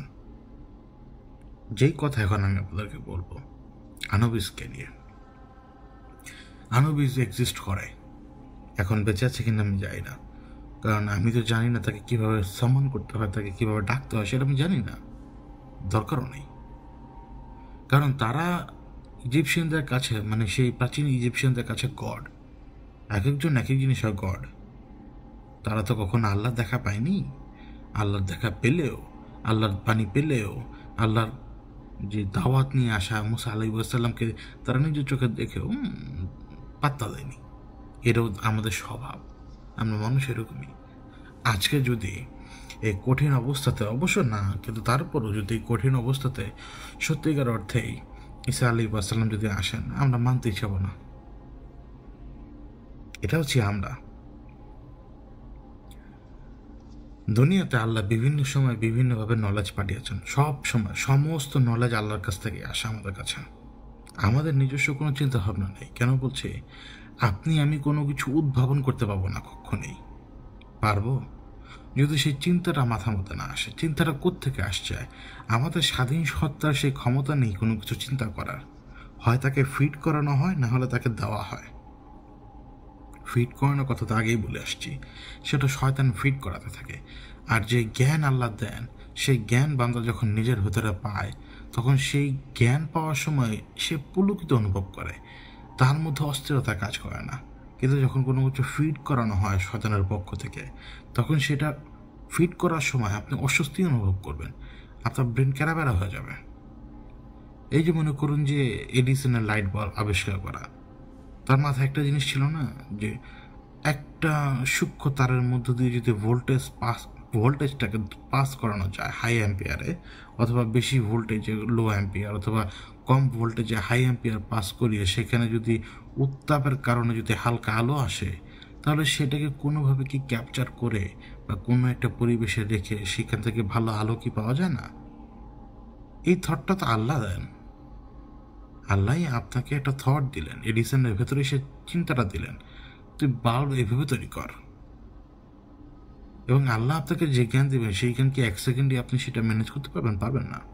ঠিক তেমনি টেসলার কারণে কিন্তু আজকে আমরা যে ইলেকট্রিসিটিটাকে দেখতে পাচ্ছি, এই ইলেকট্রিসিটি কিন্তু আল্লাহরই দেওয়া জিনিস, এক অদ্ভুত শক্তি যেটা আমরা চোখে দেখি না। এবং এই অদ্ভুত শক্তিকে আমরা কিভাবে আমাদের কাছ পর্যন্ত নিয়ে আসবো, কিভাবে উৎপাদন করব, এবং এইটার কার্যক্ষমতা কি, সেটা টেসলার কারণেই আমরা জানি। টেসলার মাথার মতো তো এই বুদ্ধিটা আসতে হবে, তাই না? ঠিক তেমনি আজকে যে এখন মানুষজন বিভিন্নভাবে বিভিন্ন বীজের জিনগত পরিবর্তন করছে, মানে আরও উর্বর ফসল তৈরি করার চেষ্টা করছে, এই নলেজ আসে কোত্থেকে মানুষের ভেতরে? কোনো বিজ্ঞানী ধাম করে বিজ্ঞানী হতে পারে না। আপনি আজকে থেকে 1000 বছর আগে আসমানের দিকে তাকিয়ে কি কখনো ভাবতে পারবেন যে দূর আসমানে যে তারাগুলো দেখি, ওই তারাগুলো তারা না হয়ে গ্রহ হতে পারে? আপনি ভাবেননি, কিন্তু গ্যালিলিও সেটা ভেবেছেন। তার মানে এই না যে আল্লাহ জ্ঞানকে লিমিট করে দিবেন সবার মধ্যে, না। সবাই আল্লাহর বান্দা, পথে আসলেও বান্দা, না আসলেও বান্দা। তিনি ক্রিয়েটর, তিনি মালিক। সুতরাং নলেজ তিনি সবাইকেই দেন। যেই নলেজ আপনার কাছে রয়েছে, ভালো নলেজ, খারাপ নলেজ, সব নলেজই আল্লাহর কাছ থেকে আসে। এখন গ্রহণ করার কাজ আপনার। আমি আবারও বলি, আপনার হাতে একটা অপশন রয়েছে, আপনার সামনে এই মুহূর্তে একটা মোবাইল ফোন, আইফোন, আমি জানি না মডেল কত, বাট আইফোন খুবই লেটেস্ট মডেল আপনার সামনে রাখা। দূরে একটা ক্যামেরা আছে, দেখলে দেখলো, না দেখলে নাই। এখন মোবাইল ফোনটা আপনি নিয়ে চলে যাবেন, মানে চুরি করবেন, নাকি রেখে নিজের লোভকে সংবরণ করে চলে যাবেন? কোনটা? চুরি করলেন পাপ, এরপরে ধরা পড়ার চান্স আছে, তারপরে হচ্ছে নিজেরটা মানসিক অশান্তির ভিতরে ভুগবেন, কারণ কখন জানি পুলিশ এসে আপনার দরজার সামনে দাঁড়ায়। তার মানে কি, আপনি চুরিটা করে নিজেরটা ফাঁদের মধ্যে পড়ে গেলেন। কিন্তু যদি আপনি নিজের লোভকে সংবরণ করে বের হয়ে গেলেন, জিতে গেলেন আপনি। আপনাকে সে মানসিক যন্ত্রণা নিতে হবে না। আর লোভ লোভ সংবরণ করার কিছুক্ষণ পরে দেখবেন যে লোভ আর কখনো ওই সময় আপনার ভেতরে রিটার্ন করবে না কিছু সময়ের জন্য। এবং এই যে আপনি লোভটাকে সংবরণ করলেন, আল্লাহ কি উত্তম ফলটা দেবেন না? কারণ তিনি দিবেনই, তিনি অফুরন্তভাবে দিবেন। প্রথম কথা হচ্ছে এটা। তার মানে কি, আপনার হাতে অপশন দুইটা, ভালো করবা না খারাপ করবা, এটা তুমি ডিসাইড করো। নলেজ এইখানে দেওয়া তোমার কাছে। ঠিক তেমনি দুনিয়াতে তো আল্লাহর একটা পরিকল্পনা ছিল আগে থেকেই। ফেরাউনকে তিনি দেখাবেন, দুনিয়াবাসীর জন্য দেখাবেন। তো ফেরাউনকে যে তিনি দেখাবেন, সে দেখাবেন কিভাবে? একটা লাশকে কি এত বছর ধরে প্রিজার্ভ করে রাখা সম্ভব? অবশ্যই সম্ভব, কিন্তু সেই জ্ঞান কার কাছে আছে বলুন? কার কাছে? সেই জ্ঞান মানুষের মধ্যে আছে, নাকি সেই জ্ঞান অন্য কারোর ভেতরে আছে? এই জ্ঞান আসবে কোত্থেকে? জ্ঞান তো কেউ না কেউ নিয়ে আসে। এই জন্যই তো আমি কিন্তু হারুত মারুতে বলেছিলাম, নূহ আলাইহিস সালামের প্লাবনের পূর্বে মাউন্ট হারমানে কিন্তু এন্টিটিরা নেমে এসেছিল, যে এন্টিটিরা তাদের নলেজ দিয়ে পুরো সমাজকে করাপ্ট করে ফেলেছিল, যার কারণে একদম জরুরি হয়ে পড়েছিল পুরো দুনিয়াকে ধ্বংস করে দেওয়ার, মানে পানিতে ডুবিয়ে দেওয়া। সেটা আল্লাহ করেছেন, তিনি উত্তম ফয়সালাকারী। সেই এন্টিটিদের মধ্যে থেকে কেউ না কেউ তো পরও ছিল, হারুত মারুত তো ছিলই, এখনো আছে কোথাও না কোথাও, সেই মাউন্ট হারমানের আশপাশে কোথাও। সেটা কথা না, কথা হচ্ছে এন্টিটিরা সবসময় নলেজ দিয়েই আছে। আমরা যখনই যে কোনো সময় যে কোনো কাজে বের হয়েছে, আমাদের পূর্বপুরুষেরা যারা বনে জঙ্গলে থাকতো, তারা কিসের বেসিসে পাথর কাটতো, মানে কিসের বেসিসে তারা জিনিসপত্র তৈরি করতো? এই জ্ঞান তারা পেল কোথায়? এই ইমাজিনেশনটা তাদের ভেতরে আনতো কে? আল্লাহ দিতেন, কিন্তু কোন মাধ্যমে দিতেন? ওটা কি শয়তানের মাধ্যমে আসতো, নাকি এর ভালো কোনো মাধ্যমে আসতো? কারণ মানুষ ফেরেশতার ব্যাপারে বুঝতে পারবে না, তো তখন মানুষ বুঝবে কি, যে হঠাৎ মাথার মধ্যে একটা ইমেজ চলে এলো যে আমি চাইলে পাথরটাকে কেটে একটা চামচ তৈরি করতে পারি। ঠিক তেমনি শয়তান ইমেজ এইভাবে দিবে যে পাথর কেটে চামচ তৈরি না করে তুই একটা তৈরি কর, ছুরি তৈরি কর, মারতে সুবিধা হবে। তো চামচ এবং ছুরি দুইটা জিনিস আলাদা, দুইটার পারপাস আলাদা, এবং দুইটা কিন্তু দুই রকমের কাজ করে। একটা খাওয়ার কাজ করে বা খাওয়াতে সাহায্য করে, আর একটা খুন করতে সাহায্য করে অথবা কাটতেও সাহায্য করে। পারপাসটা কিন্তু ভিন্ন। নলেজ এইভাবেই যুগে যুগে বিভিন্ন সময় এসছে। সেই আল্লাহ রাব্বুল আলামিন তিনি তো সব কিছু ব্যাপারে অবগত। ফেরাউনকে তো দেখাতে হবে দুনিয়াকে। তাহলে এই যে ফেরাউনকে দেখাতে গেলে তার যে প্রসেসটা, এই প্রসেসটা মানুষজনের ভেতরে আগে থেকে আসবে কিভাবে? আল্লাহ দিয়েছেন না জানি, সবে আল্লাহর এক হুকুম, যা বোঝার কোনো ক্ষমতা আমাদের নেই। শয়তান আমাদেরকে টিচিং দেয়, শিক্ষা দেয়। সেই শয়তান আমাদের টিচিং দিয়ে শিক্ষা দেয়, এবং সেই শিক্ষা আমরা ফলো করি, এবং সেই শিক্ষার মধ্যে কিছুটা ভালো যদি থাকেও 99% পুরোটাই খারাপ। কিন্তু আল্লাহ যে ধরনের কাজগুলো করেন, যেইভাবে করেন, তিনি তো সরাসরি কোথাও হস্তক্ষেপ করবেন না, তিনি সিস্টেমে কাজ করবেন, ওই সিস্টেমেরই একটা পার্ট। যেমন এই যে এন্টিটিটা, এরা যেমন একটা ভয়ঙ্কর কাজ করতো, তা হচ্ছে এদের প্রতি দাসত্ব করিয়ে নিত মানুষের, এবং দাসত্বের বিনিময়ে তারা কসমিক ইনফরমেশনগুলো তাদেরকে দিত। কসমিক ইনফরমেশন কি? তারার লোকেশন কোথায়, কোন দিকে কি আছে, কোন দিকে কোন জায়গায় তারা থাকবে, কালকে কোন জায়গায় কোন তারা থাকবে, কারণ তারা সেই জায়গায় দেখতে পাচ্ছে। মানুষের কাছে তখন দূরবীন আসেনি, মানুষের কাছে তখন এই যে তারা ট্র্যাক করার মতো অ্যাবিলিটি আসেনি। তারা মানুষকে এই নলেজটা দিত, আল্লাহর হুকুমেই সব কিছু হয় দুনিয়াতে, কোনো কিছু আল্লাহর হুকুমের ব্যতিরিক্ত হয় না। আল্লাহ সব কিছু ব্যাপারে অবগত। এরা এই নলেজ দিত, নলেজ দিয়ে এরা নিয়ে নিত কি? তাদের ঈমান। এখন আনুবিস, তার আগমন ঘটে কেন? একটা কথা বলি, আমরা সবাই জানি যে তার মূল আগমনের মূল পারপাসটা হচ্ছে সে হচ্ছে আন্ডারওয়ার্ল্ডের গড। আন্ডারওয়ার্ল্ড বলতে তো এমনিতেও কোনো কিছু নেই, মাটির নিচে দুনিয়া অবশ্যই আছে, কিন্তু সেটা তো আন্ডারওয়ার্ল্ড বলতে ওই যে ওই জাহান্নাম বা ওই রকম সেন্স ওই রকম কোনো কিছু না। ঠিক তেমনি মামিফিকেশন, এটা আপনি একবার ভেবে দেখুন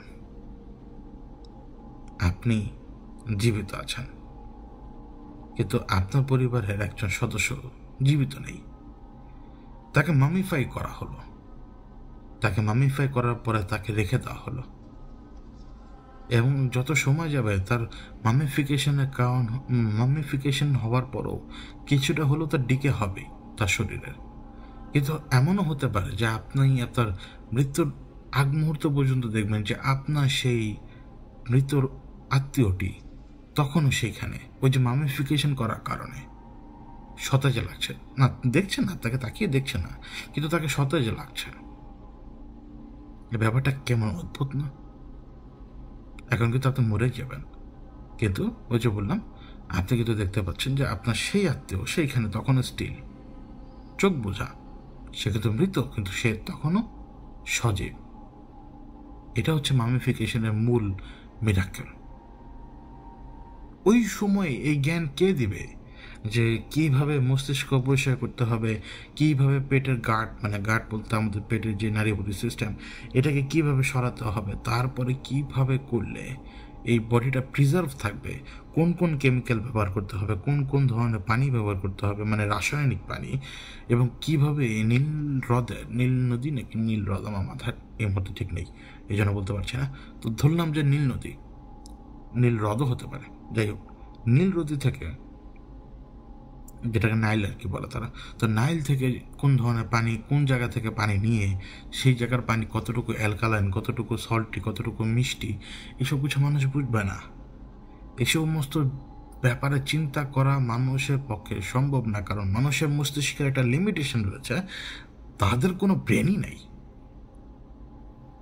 এন্টিটির কোনো ব্রেনই নেই। এন্টিটির অ্যাবিলিটি আছে যে দেয়ালের ভেতর থেকে শ্রিঙ্ক করে এই পাশ থেকে ওই পাশে চলে যাবে, তাহলে তার তার থিঙ্কিং করার লেভেলটা কতখানি সেটা আগে ইমাজিন করতে হবে। আমার ব্রেন আছে, আমার লেভেল এতটুকুই, আমার ব্রেন 5-6% অ্যাক্টিভ থাকে, বাকি পার্সেন্টেজ অ্যাক্টিভ থাকে না, এটুকুই আমি হ্যান্ডেল করতে পারি না। তার তো ফিজিক্যাল ব্রেনই নেই, সেটা এন্টিটি, তাহলে তার থিঙ্কিং প্রসেস কতখানি, তার কোনো ফিজিক্যাল চোখ নাই কিন্তু সে 360 ডিগ্রিতে দেখতে পারে, যদি সে একটা ফেজে থাকে সেটার হিসাব আলাদা। যেমন বাতাসের ফোর্স আমরা দেখতে পারি, কিন্তু বাতাসকে দেখতে পাই না, কিন্তু বাতাসের শক্তিটা আমরা টের পাই। আমাদের ওজন যদি 30-40 কেজি হয়, তাহলে একটা 100 কিলোমিটার উপরে বাতাস আমাদেরকে ধাক্কা দিয়ে অনেক দূরে নিয়ে যেতে পারবে, তাই না? এই যে নলেজ, এই যে মামিফিকেশনের নলেজ, এই নলেজ কোনো না কোনো দিক থেকে তো আসার কথা ছিল। তো একদিন আবির্ভাব ঘটে আনুবিসের। কিভাবে ঘটে? কোনো কিছু এমনি এমনিতে হয় না, দুনিয়াতে কোনো কিছু এমনি এমনিতে হয় না, হুটহাট কোনো কিছু হয় না। আর বিশেষ করে যখন ইজিপশিয়ান মাইথোলজির ব্যাপার, মানে মাইথোলজি বলছে ডিম, একই জিনিস ইন্টারনেট ঘাটতে ঘাটতে মাথার মধ্যে মাইথোলজি চলে আসে তোর। এই যে ইজিপশিয়ান গড, এর আগে আমি এক্সপ্লেন করেছিলাম যে এদের আবির্ভাব ঘটে কীভাবে। এদের আবির্ভাব ঘটেই হচ্ছে ওই যে পুরোহিত টাইপের লোকদের ভেতরে, আবার কখনো এদের আবির্ভাব ঘটে সরাসরি রাজার দ্বারাই, মানে রাজা স্বপ্ন দেখতে পায়, ঠিক যেমনি ফেরাউন স্বপ্ন দেখেছিল যে মুসা আলাইহিসসালাম আসবেন তার ধ্বংসের কারণ হিসেবে, ঠিক তেমনি ওই রকম ফেরাউনরা নিজেরাও স্বপ্ন দেখত, তারা স্বপ্নে দেখতে পারতো যে তাদের কখন মৃত্যু হতে পারে। এমনকি ফেরাউন এই স্বপ্ন দেখতে পারে যে তার আত্মীয় যে কোনো সময় মারা যেতে পারে, তার বিলাভেড মারা গেলে তাকে তো সে দেখতে পাবে না। এবং ওই মাথার মধ্যে এই জিনিসও তো থাকে যে আমি যদি কবর দিয়ে দিই তাহলে তো মানে বিভিন্ন রকমের জীবজন্তু আমার সে বিলাভেড আর লাশ খেয়ে ফেলবে, তাকে বিকৃত করে ফেলবে। তো এটা থেকে কীভাবে বাঁচা যেতে পারে? যখন আপনি কিছু জিনিস চিন্তা করতে শুরু করবেন যে আপনার এই প্রবলেমের আপনি সলিউশন কীভাবে বের করবেন, যত আপনি চিন্তা করবেন তত বেশি আপনি ধীরে ধীরে মাথার মধ্যে এমন ইনফরমেশন পেতে শুরু করবেন যেটা আপনাকে হেল্পও করতে পারে অথবা আপনার সিচুয়েশনকে বিগড়ে দিতে পারে আরও বেশি। থিঙ্কিংয়ের কারণে, চিন্তা ভাবনা করার কারণে, ঠিক এরকমই থিঙ্কিংয়ের কারণেই তারা আনুবিসের আবির্ভাবটা টের পায় কোনো না কোনো স্বপ্নে। সরাসরি আনুবিসকে দেখেছে এটা আমি বলবো না, কোনো না কোনো স্বপ্নে মামিফিকেশনের একটা পদ্ধতি জল ছাপের মতো অল্প অল্প দেখেছিল হয়তো। তারপরে শুরু হয় স্বপ্নে আমি কি দেখলাম সেটা খোঁজ করার। ওই যে বললাম না, ওদের সবার মধ্যে এরকম লোক থাকতো যারা স্বপ্নে তাবির বের করতো, ওই যে পুরোহিতরা। ধীরে ধীরে ধীরে ধীরে কানেকশন স্ট্যাবলিশ হতে থাকে, এবং কানেকশন স্ট্যাবলিশ হওয়ার পরে যখন কোনো না কোনো মাধ্যমে ফাইনালি সেই আনুবিসকে সমন করা যায় বা তাকে ডেকে আনা যায়, এরকম সিচুয়েশন যখন তৈরি হবে তখনই আনুবিসকে ডেকে আনা হবে। তারা ডেকে আনলো, সাকসেসফুল হলো কি হলো না প্রথমবারে সেটা আমি জানি না, কিন্তু যে কোনো একবারে তো তারা সাকসেসফুল হয়। কিন্তু একটা অবাক করার বিষয়ের কথা বলি, সেটা হচ্ছে কি আনুবিস কথা বলতে পারে না। আপনি জিজ্ঞেস করতে পারেন যে এই পাগল লোক জানলো কিভাবে? ভাই, আমার একটা অ্যাবিলিটি আছে। আনুবিস কথা বলতে পারে না, এর পেছনে রিজন হচ্ছে কি ওর রূপটাই দেখুন। আপনি ও যে রূপ নিয়ে এসছে সেই রূপটাকে আপনি যদি জ্যাকেলের হিসাব বাদ দেন, মনে হবে যে একটা কুকুরের মাথা, তাই না? কিছু কিছু কুকুর আছে এই যাদের কানগুলো এরকম লম্বা হয়, হাউন্ড টাইপের কুকুর। কুকুর কি কথা বলতে পারে? পারে না, কুকুর কথা বলতে পারে না। এই জন্যই বলছি যে আনুবিস বোবা ছিল, আনুবিস কথা বলতে পারতো না। এটাই আনুবিসের রূপ। আনুবিস যেই রূপের চোখের সামনে আসতো, এই রূপটাই তারা কিন্তু পরে ডিপিক্ট করে, তাই না? সে দেখতে এরকম, এবং তার রিচুয়ালগুলো করা হতো এইভাবেই, এরকম একটা মুখোশ পরে। আপনি যদি একটা মুখোশ পরেন, আনুবিসের সাজে সজ্জিত হন এবং রাস্তায় যদি দাঁড়ান, আপনার নাম যদি হয় কামাল, লোকজন তো বলবো না যে কামাল দাঁড়িয়ে আছে, লোকজন বলবো ওই দেখ দেখ দেখ দেখ আনুবিস দাঁড়ানো। এবং প্রথমে কথা এটাই বলবো যে ওই দেখ দেখ দেখ আনুবিসের মতো দেখতে লাগে। এটা বলবো না যে ওইটা একটা মানুষ, প্রথম কথা এটাই বলবে ওই দেখ দেখ দেখ আনুবিসের মতো, মানে আগে বলবেন আনুবিস, এরপরের লাইনে হয়তো আপনি অন্য কথা বলবেন, কিন্তু আপনার ফার্স্ট শব্দটা হবে ওইটা হচ্ছে আনুবিস, তাই না? আনুবিস বোবা, সে কথা বলতে পারে না, তার অ্যাপিয়ারেন্স এরকমই, এবং এই অ্যাপিয়ারেন্সের কারণে আপনার মধ্যে ভয় জেগে যাবে স্বাভাবিকভাবেই। এই অ্যাপিয়ারেন্স দেখলে আপনি ভয় পাবেন না তো কে ভয় পাবে বলুন? এবং এই ভয়ের সাথে মৃত্যু কিন্তু জড়িত, মারাত্মকভাবে জড়িত। কারণ মৃত্যুকে আমরা মারাত্মকভাবে ভয় পাই। আমরা অন্য কোনো কিছুকে যেমন যতটুকুই ভয় না পাই, মৃত্যুকে তার চেয়ে বেশি ভয় পাই। কারণ মৃত্যু একটা আননোন পেইন, মৃত্যু একটা আননোন জগতে আপনাকে আমাকে নিয়ে যাবে, এটা চিরন্তন সত্য। এই অজানার ভয় সবচেয়ে বড় ভয়, ব্যথার পরে সবচেয়ে ভয়ঙ্কর জিনিস এটাই, অজানার ভয়। এই অজানার সাথে যেহেতু মৃত্যু জড়িত, তাহলে তার রূপটা সেরকম হতে হবে ভয়ের। যখন মৃতদেহ নিয়ে আপনি কাজ করবেন, সেটা অত্যন্ত সাহসের একটা দরকারি ব্যাপার। কারণ মৃতদেহ, আপনি তাকে দেখছেন সে মৃত, ওই অবস্থায় যদি খপ করে আপনার হাত ধরে, তো ভাই আপনি শেষ, আপনি হার্ট অ্যাটাক করবেন ভয়ে।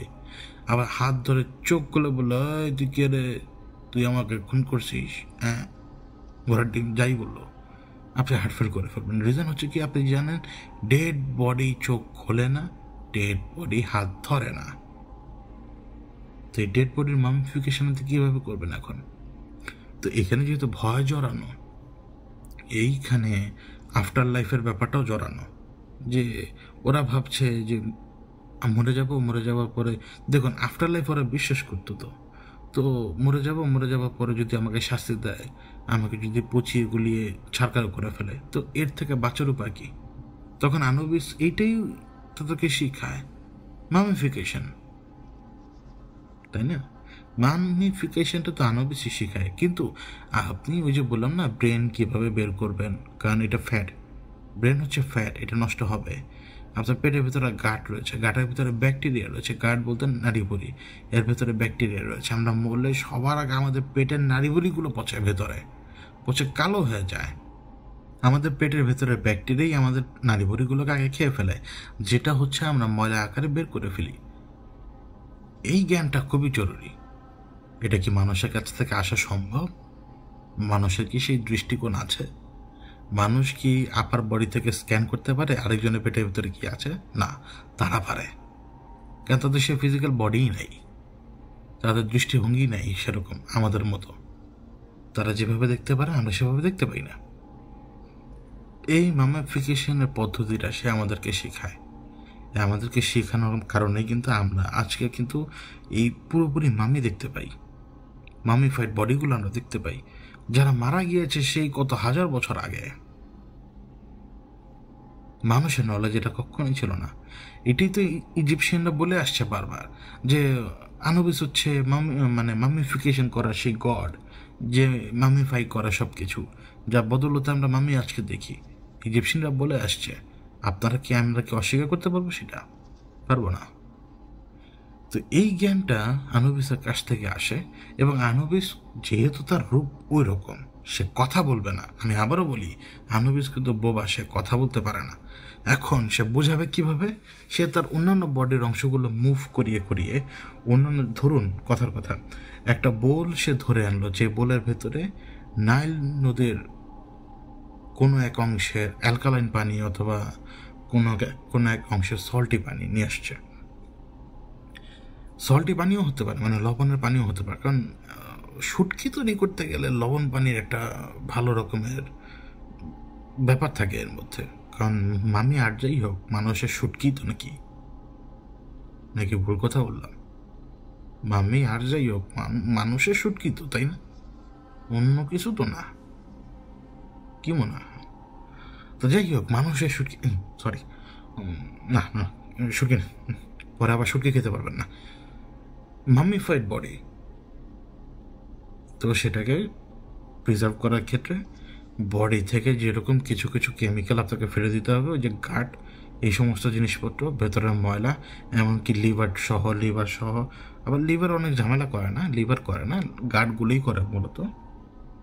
তো গাটগুলো আপনি ফেলে দিলেন, ব্রেন যেহেতু ফ্যাট ওইটাও ফেলে দিলেন, ব্যাস আপনার ভেতরে ইমিডিয়েটলি নষ্ট হওয়ার মতো আর কোনো কিছু নেই।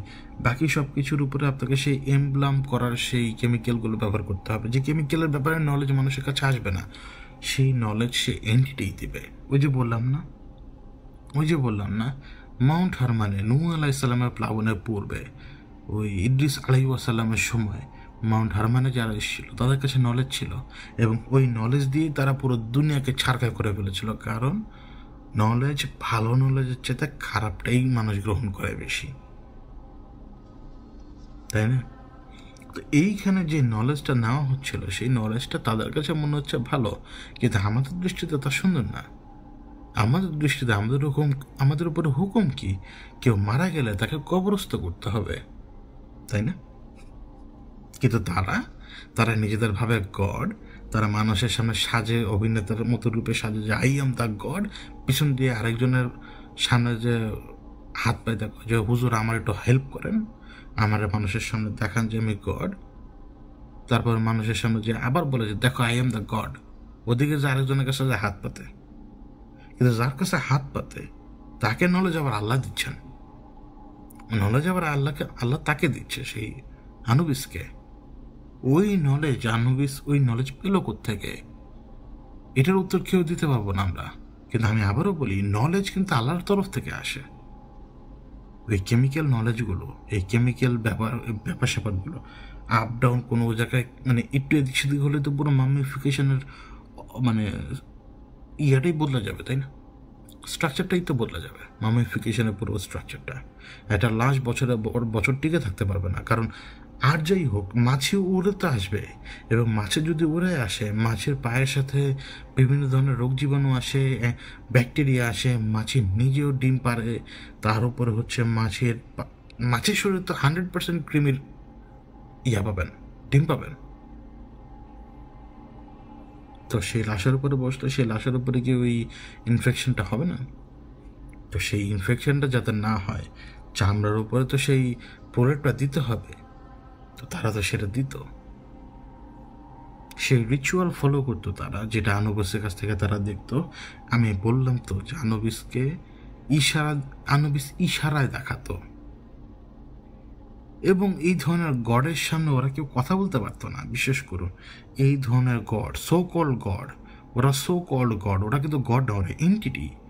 বোঝানোর জন্য বলছি, ওরা এন্টিটি যারা গডের রূপ নিয়েছিল ওই সময়, এবং ওদের শাস্তি করার জন্যই কিন্তু আল্লাহ পরবর্তীতে মুসা আলী ওয়াসাল্লামকে পাঠিয়েছিলেন মোজেজা দিয়ে। তো এই সোকল্ড গডদের সামনে তারা কোনো কথাবার্তা বলতে পারতো না। তারা সে প্রসেস দেখতো, প্রসেস শিখতো, এবং তার ফলশ্রুতিতে আমরা দেখতে পাচ্ছি এরকম। এখন অনেক ক্ষেত্রে বলা হয় যে আনুবিস হচ্ছে কবরের গার্ডিয়ান, কথার কথা, অথবা গার্ডিয়ান। কুকুর করে কি আসলে বলুন তো? কুকুর করে কি? কুকুর তো, কুকুরের কাজে পাহারা দেওয়া। একই স্বভাবটা না এখানে? যেহেতু তারা বলছে যে হি is the guardian of the, কি বলে, গোরস্থান, ইংরেজি বলে গেছি আমি। তো সে মানে he is the guardian of the গোরস্থান, তো কুকুরও তো একই কাজ করে, এবং তার হাফ বডি তো কুকুরের মতোই, তাই না? এই এই কথার প্রেক্ষিতে আমার ধাম করে একটা কথা মনে পড়লো, আমি জানি না কথাটা ভুল কিনা। না না না, থাক থাক, ওই পার্টটা স্কিপ করে, যেটা মাত্র মাথা মধ্যে এলো। তো যে কথা ছিলাম, তো কুকুরের কাজ হচ্ছে পাহারা দেওয়া, তার হাফ বডিটাও সেরকম, বেশ এটুকু রিজেম্বল করে। আপনাকে দেখাতে হবে যে আমার এইখানে যার কবর রয়েছে, একদম সাবধান থাকো যে এইখানে যদি আসো তোমাকে আনুবিস ধরে ফেলবে। মানে তাদের ওই কবরের সাথে তো অনেক জিনিসপত্র যেত, তাদের যে মামিফাইড বডি সেটার সাথে তো অনেক কিছু যেত, অনেক স্বর্ণের জিনিসপত্র যেত।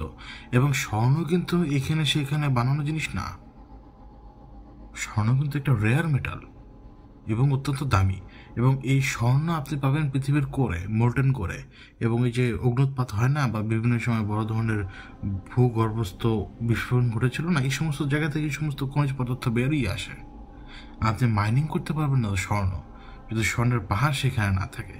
এবং স্বর্ণের পাহাড় কিভাবে তৈরি হয়? ভূগর্ভস্থ যে কোনো বিস্ফোরণের কারণে, এমনি এমনি কোনো পাহাড় তৈরি হয় না। আল্লাহ পাহাড়গুলোকে কিভাবে তৈরি করেছেন তা চিন্তা করতে গেলেও অবাক হতে হয়। এই সুবিশাল পাহাড়গুলোকে তিনি টিকিয়ে রেখেছেন, কি একটা বড় ব্যাপার, আমরা চোখে দেখে দেখে আমরা বুঝতে পারি না। যাই হোক, এই জন্যই মনে করুন আনুবিসের রূপটা এরকম, এবং তার এই রূপটাকে ব্যবহার করা হয় ওই কবর পাহারা দেওয়ার জন্য, যাতে চোর চোরটার যাতে এখানে এসে না আসতে পারে। এবং চোর চোরটার বাইরেও মনে করুন অন্য এন্টিটি, যেমন তারা তো অন্যান্য অনেক এন্টিটিকে পুজো করতো, মানে তাদের গড ভাবতো, মু, তারপরে হচ্ছে সেট, তারপরে হচ্ছে ওসাইরিস, এরকম অহরহর আছে, অহরহর। তো এই সমস্ত গডের হাত থেকেও তো তারা বিশ্বাস করতো যে এই কবর বাঁচাতে হবে, মাম্মিফাইড কবরটাকে বাঁচাতে হবে। কারণ এই মাম্মিফাইড কবরটাকে তারা কিভাবে তাদের কোন এজেন্ডায় ব্যবহার করতো মনে আছে আপনাদের? মনে আছে? তারা দুনিয়াবাসীকে দেখাতো আমরাই গড, দেখো আমাদের লাশের কিচ্ছু হয়নি, আর বাকি ফকিনীরা যারা মরে তাদের লাশ পচে গলে শেষ হয়ে যায়। তো মানুষজন তো এটাই ভাবতো। এই যে এজেন্ডা, এই এজেন্ডাগুলো কিন্তু আপনার কাছে হয়তো ছোট মনে হতে পারে, বিশ্বাস করুন এ হচ্ছে সৃষ্টিকর্তার সাথে সীমা লঙ্ঘনকারী এজেন্ডা। আপনি ডিরেক্টলি আল্লাহর শত্রু হয়ে যাবেন তখন, এবং আল্লাহ আপনার ধ্বংস ঘটাবেনি। আপনি দেখাচ্ছেন আমার লাশের কিচ্ছু হয়নি, দ্যাট মিনস তোরা ফকিরনি, তোরা আমার পূজা করবি, আই অ্যাম দ্য গড, আমি এখন নিদ্রায় আছি, আমি জাগবো একদিন। মানে এইটা তো আপনি বুঝাতেই পারবেন সহজে, নাউজুবিল্লাহ, তাই না? এটা তো সহজেই সে সময়কার লোকদেরকে বোঝাতে পারবেন। এমনকি এখনকার দিনও লোকজন গাধা বেকুব তো অভাব নেই। গাধা বেকুব যদি অবাক, মানে কেন বললাম, একটা ফিল্ম বের হবে, সেই ফিল্মে বললো যে ওই জায়গাতে গুপ্তধন আছে, পরের দিন মানুষজন যে সেখানে ঘোরাঘুরি শুরু করে দেবে। অন্তত এরকম গাধা তো দুনিয়াতে এখনো আছে, আছে তো। তো সেই আমলে তাহলে ভেবে দেখুন কি অবস্থা ছিল। এই যুগে যদি এরকম গাধা আপনি পান, সেই যুগে কি ভক্করবাজ লোক ছিল না? ছিল তো, যারা উঠতে বসতে ওই ইজিপশিয়ানরা যা বলতো তাই শুনতো। তো ইজিপশিয়ানদের মূল ভেজাল ছিল তো তারা নিজেদেরকে গড ভাবছিল, এবং তাদের উপরে যে গডদের উপরে গড বা দেবতা, এই সিস্টেমে তারা নিয়ে এসছিল সব কিছু। এই জন্যই তো তাদের ধ্বংস আল্লাহ করালেন মুসা আলাইহিস সালামের হাতে। অত্যন্ত জরুরি ছিল কারণ সেই সময় সায়েন্স বলতে কোনো জিনিস ছিল না, সেই সময় ছিল সবকিছু প্যারানর্মাল, সবকিছু ছিল জাদু। আল্লাহ খুব ভালো করেই জানেন যে শেষ দিবসের দিন দিকে যত দুনিয়া যাবে, এই দুনিয়াতে যদি আমি জাদু রাখি, জাদুর অস্তিত্বকে এত সুস্পষ্টভাবে সামনে রাখি, এমনকি এই সমস্ত দেবতাদেরকে যদি এত সহজে সামনে রেখে দেই, তাহলে মানুষজন যেভাবে একে তো পারবে না টিকে থাকতে, দ্বিতীয়ত তারা আসল পরীক্ষার মধ্যে থাকবেই না। তখন ইমান আমলের পরীক্ষা তারা দিতে পারবে না। এবং এই দুনিয়াতে যদি আমি এই ধরনের লোকগুলোকে বাঁচিয়ে রাখি, তাহলে আমার ন্যায় বিচারও তো হবে না। আল্লাহ তো খুব ভালো করেই জানান। এই জন্যই তো ওদের পরীক্ষা দিয়েছেন, ফেল করেছে, ধ্বংস করে দিয়েছেন, পরীক্ষা দিয়েছেন, ফেল করেছে, ধ্বংস করে দিয়েছেন, পরীক্ষা দিয়েছেন, ফেল করেছে, ধ্বংস করে দিয়েছেন। তিনি হচ্ছেন আল্লাহ, তিনি ন্যায় বিচার করেন, তার সাথে কোনো রকম শরিক করা যাবে না। নাউজুবিল্লাহ, নাউজুবিল্লাহ, নাউজুবিল্লাহ। ইজিপশিয়ানরা এই ঘটনাই ঘটালো, এবং ইজিপশিয়ানদের কাছে ইজিপশিয়ানরা যা করিয়েছে আল্লাহ তার নিদর্শন আমাদের সামনে রেখে দিয়েছেন। এই জন্যই যে বেটা দেখ, ওরাও তোর পূর্বপুরুষ লোকেরাও ভুগলো, তোর আদিপুরুষও ভুগলো, তুই ভুগিস না। তুইও ভুগতে চাইলে ভুগতে পারিস, কিন্তু রাস্তা ওইটা না, তুই ভুগিস না। আর তোর সামনে যে ভবিষ্যৎ নসল আছে, ওই নসলকেও ভোগাইস না। আর যদি ভোগাইতে চাস ভোগা, সমস্যা নেই, তুই মরলে তোর খবর আছে। তোর তো মৃত্যু আসবে, আমার আসলে যাবে, তোর কপালে শুনি আছে, তোকে ভালো মতো সাহায্য করা হবে। কারণ ওই যে আপনার আল্লাহর দেওয়া যে রুলটা, সেটা যদি আমি অস্বীকার করি, আমি একে তো কাফের হয়ে যাবো। কিন্তু আমরা অস্বীকার করি না, আমরা সেটা ফলো করি না। আল্লাহ বলেছেন ভালো কাজ করতে, আমরা করি না, আমরা উল্টা খারাপ কাজ করি। তো তিনি রাগ হবেন না? আমি যদি চুরি চামারি করি, আমি যদি অন্যের হক মারি, আল্লাহ কি এটা সহ্য করবেন? এখন সহ্য করবেন, কিন্তু তিনি তো ন্যায় বিচারক, বেচা তিনি করবেন না? অবশ্যই করবেন। তো আনুবিসের এইখানে যদি আমার কথার সাথে অ্যাগ্রি না করেন, কোনো অসুবিধা নেই। আমি আনুবিসের রিচুয়ালগুলো টানতে পারতাম। ওরা যে রিচুয়ালগুলো করে সেগুলো আমি একেবারে সুন্দর মতো করেছিলাম, লিখেছিলাম আপনাদেরকে বুঝিয়ে বলার জন্য। কিন্তু পরে চিন্তা করলাম কি জানেন, আমরা ভালো যেতে খারাপকে ধরি বেশি।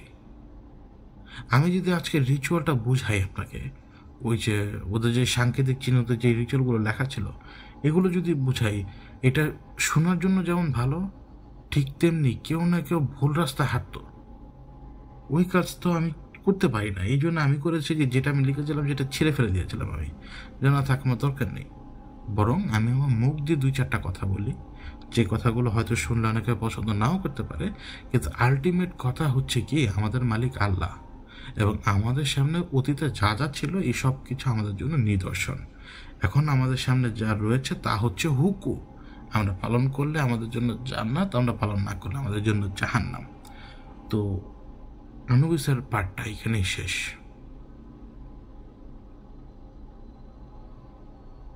এবং আমি এটাও বলতে চাই আপনাদেরকে, ওই রিচুয়ালগুলোর ভেতরে কিছু কিছু জায়গায়, যেটা হয়তো মানুষজন বুঝতে পারে না, ওই রিচুয়ালগুলোর মধ্যে কিছু কিছু জায়গায় যে সমস্ত যে সমস্ত আর্কিটেক্ট ব্যবহার করা, এই আর্কিটেক্টগুলো কিন্তু এখনও ব্যবহার করা হয় বিভিন্ন রকমের দরজা খোলার ক্ষেত্রে। ওই বললাম না, আমি যদি বলে ফেলতাম তাহলে আমাদের একটা বড় ভুল হয়ে যেত। আল্লাহ আমাকে বাঁচিয়ে দিয়েছেন সময় মতো, উনি আমার হাত দিয়ে ভুলটা উনি করতে দেননি। কারণ কি, কেন বলছে জানেন, 5 জনও যদি শুনে এই কথা, আমার একজন এটা ট্রাই করে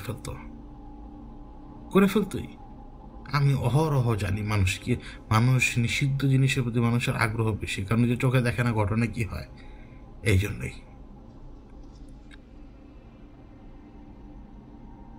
এইটাই বলতে চাই, দিন শেষে আমাদের মালিক আল্লাহ, আমাদের মৃত্যু হবে, আমরা তার কাছে যাব, আমরা এসেছি তার কাছ থেকে আমরা যাব তার কাছে।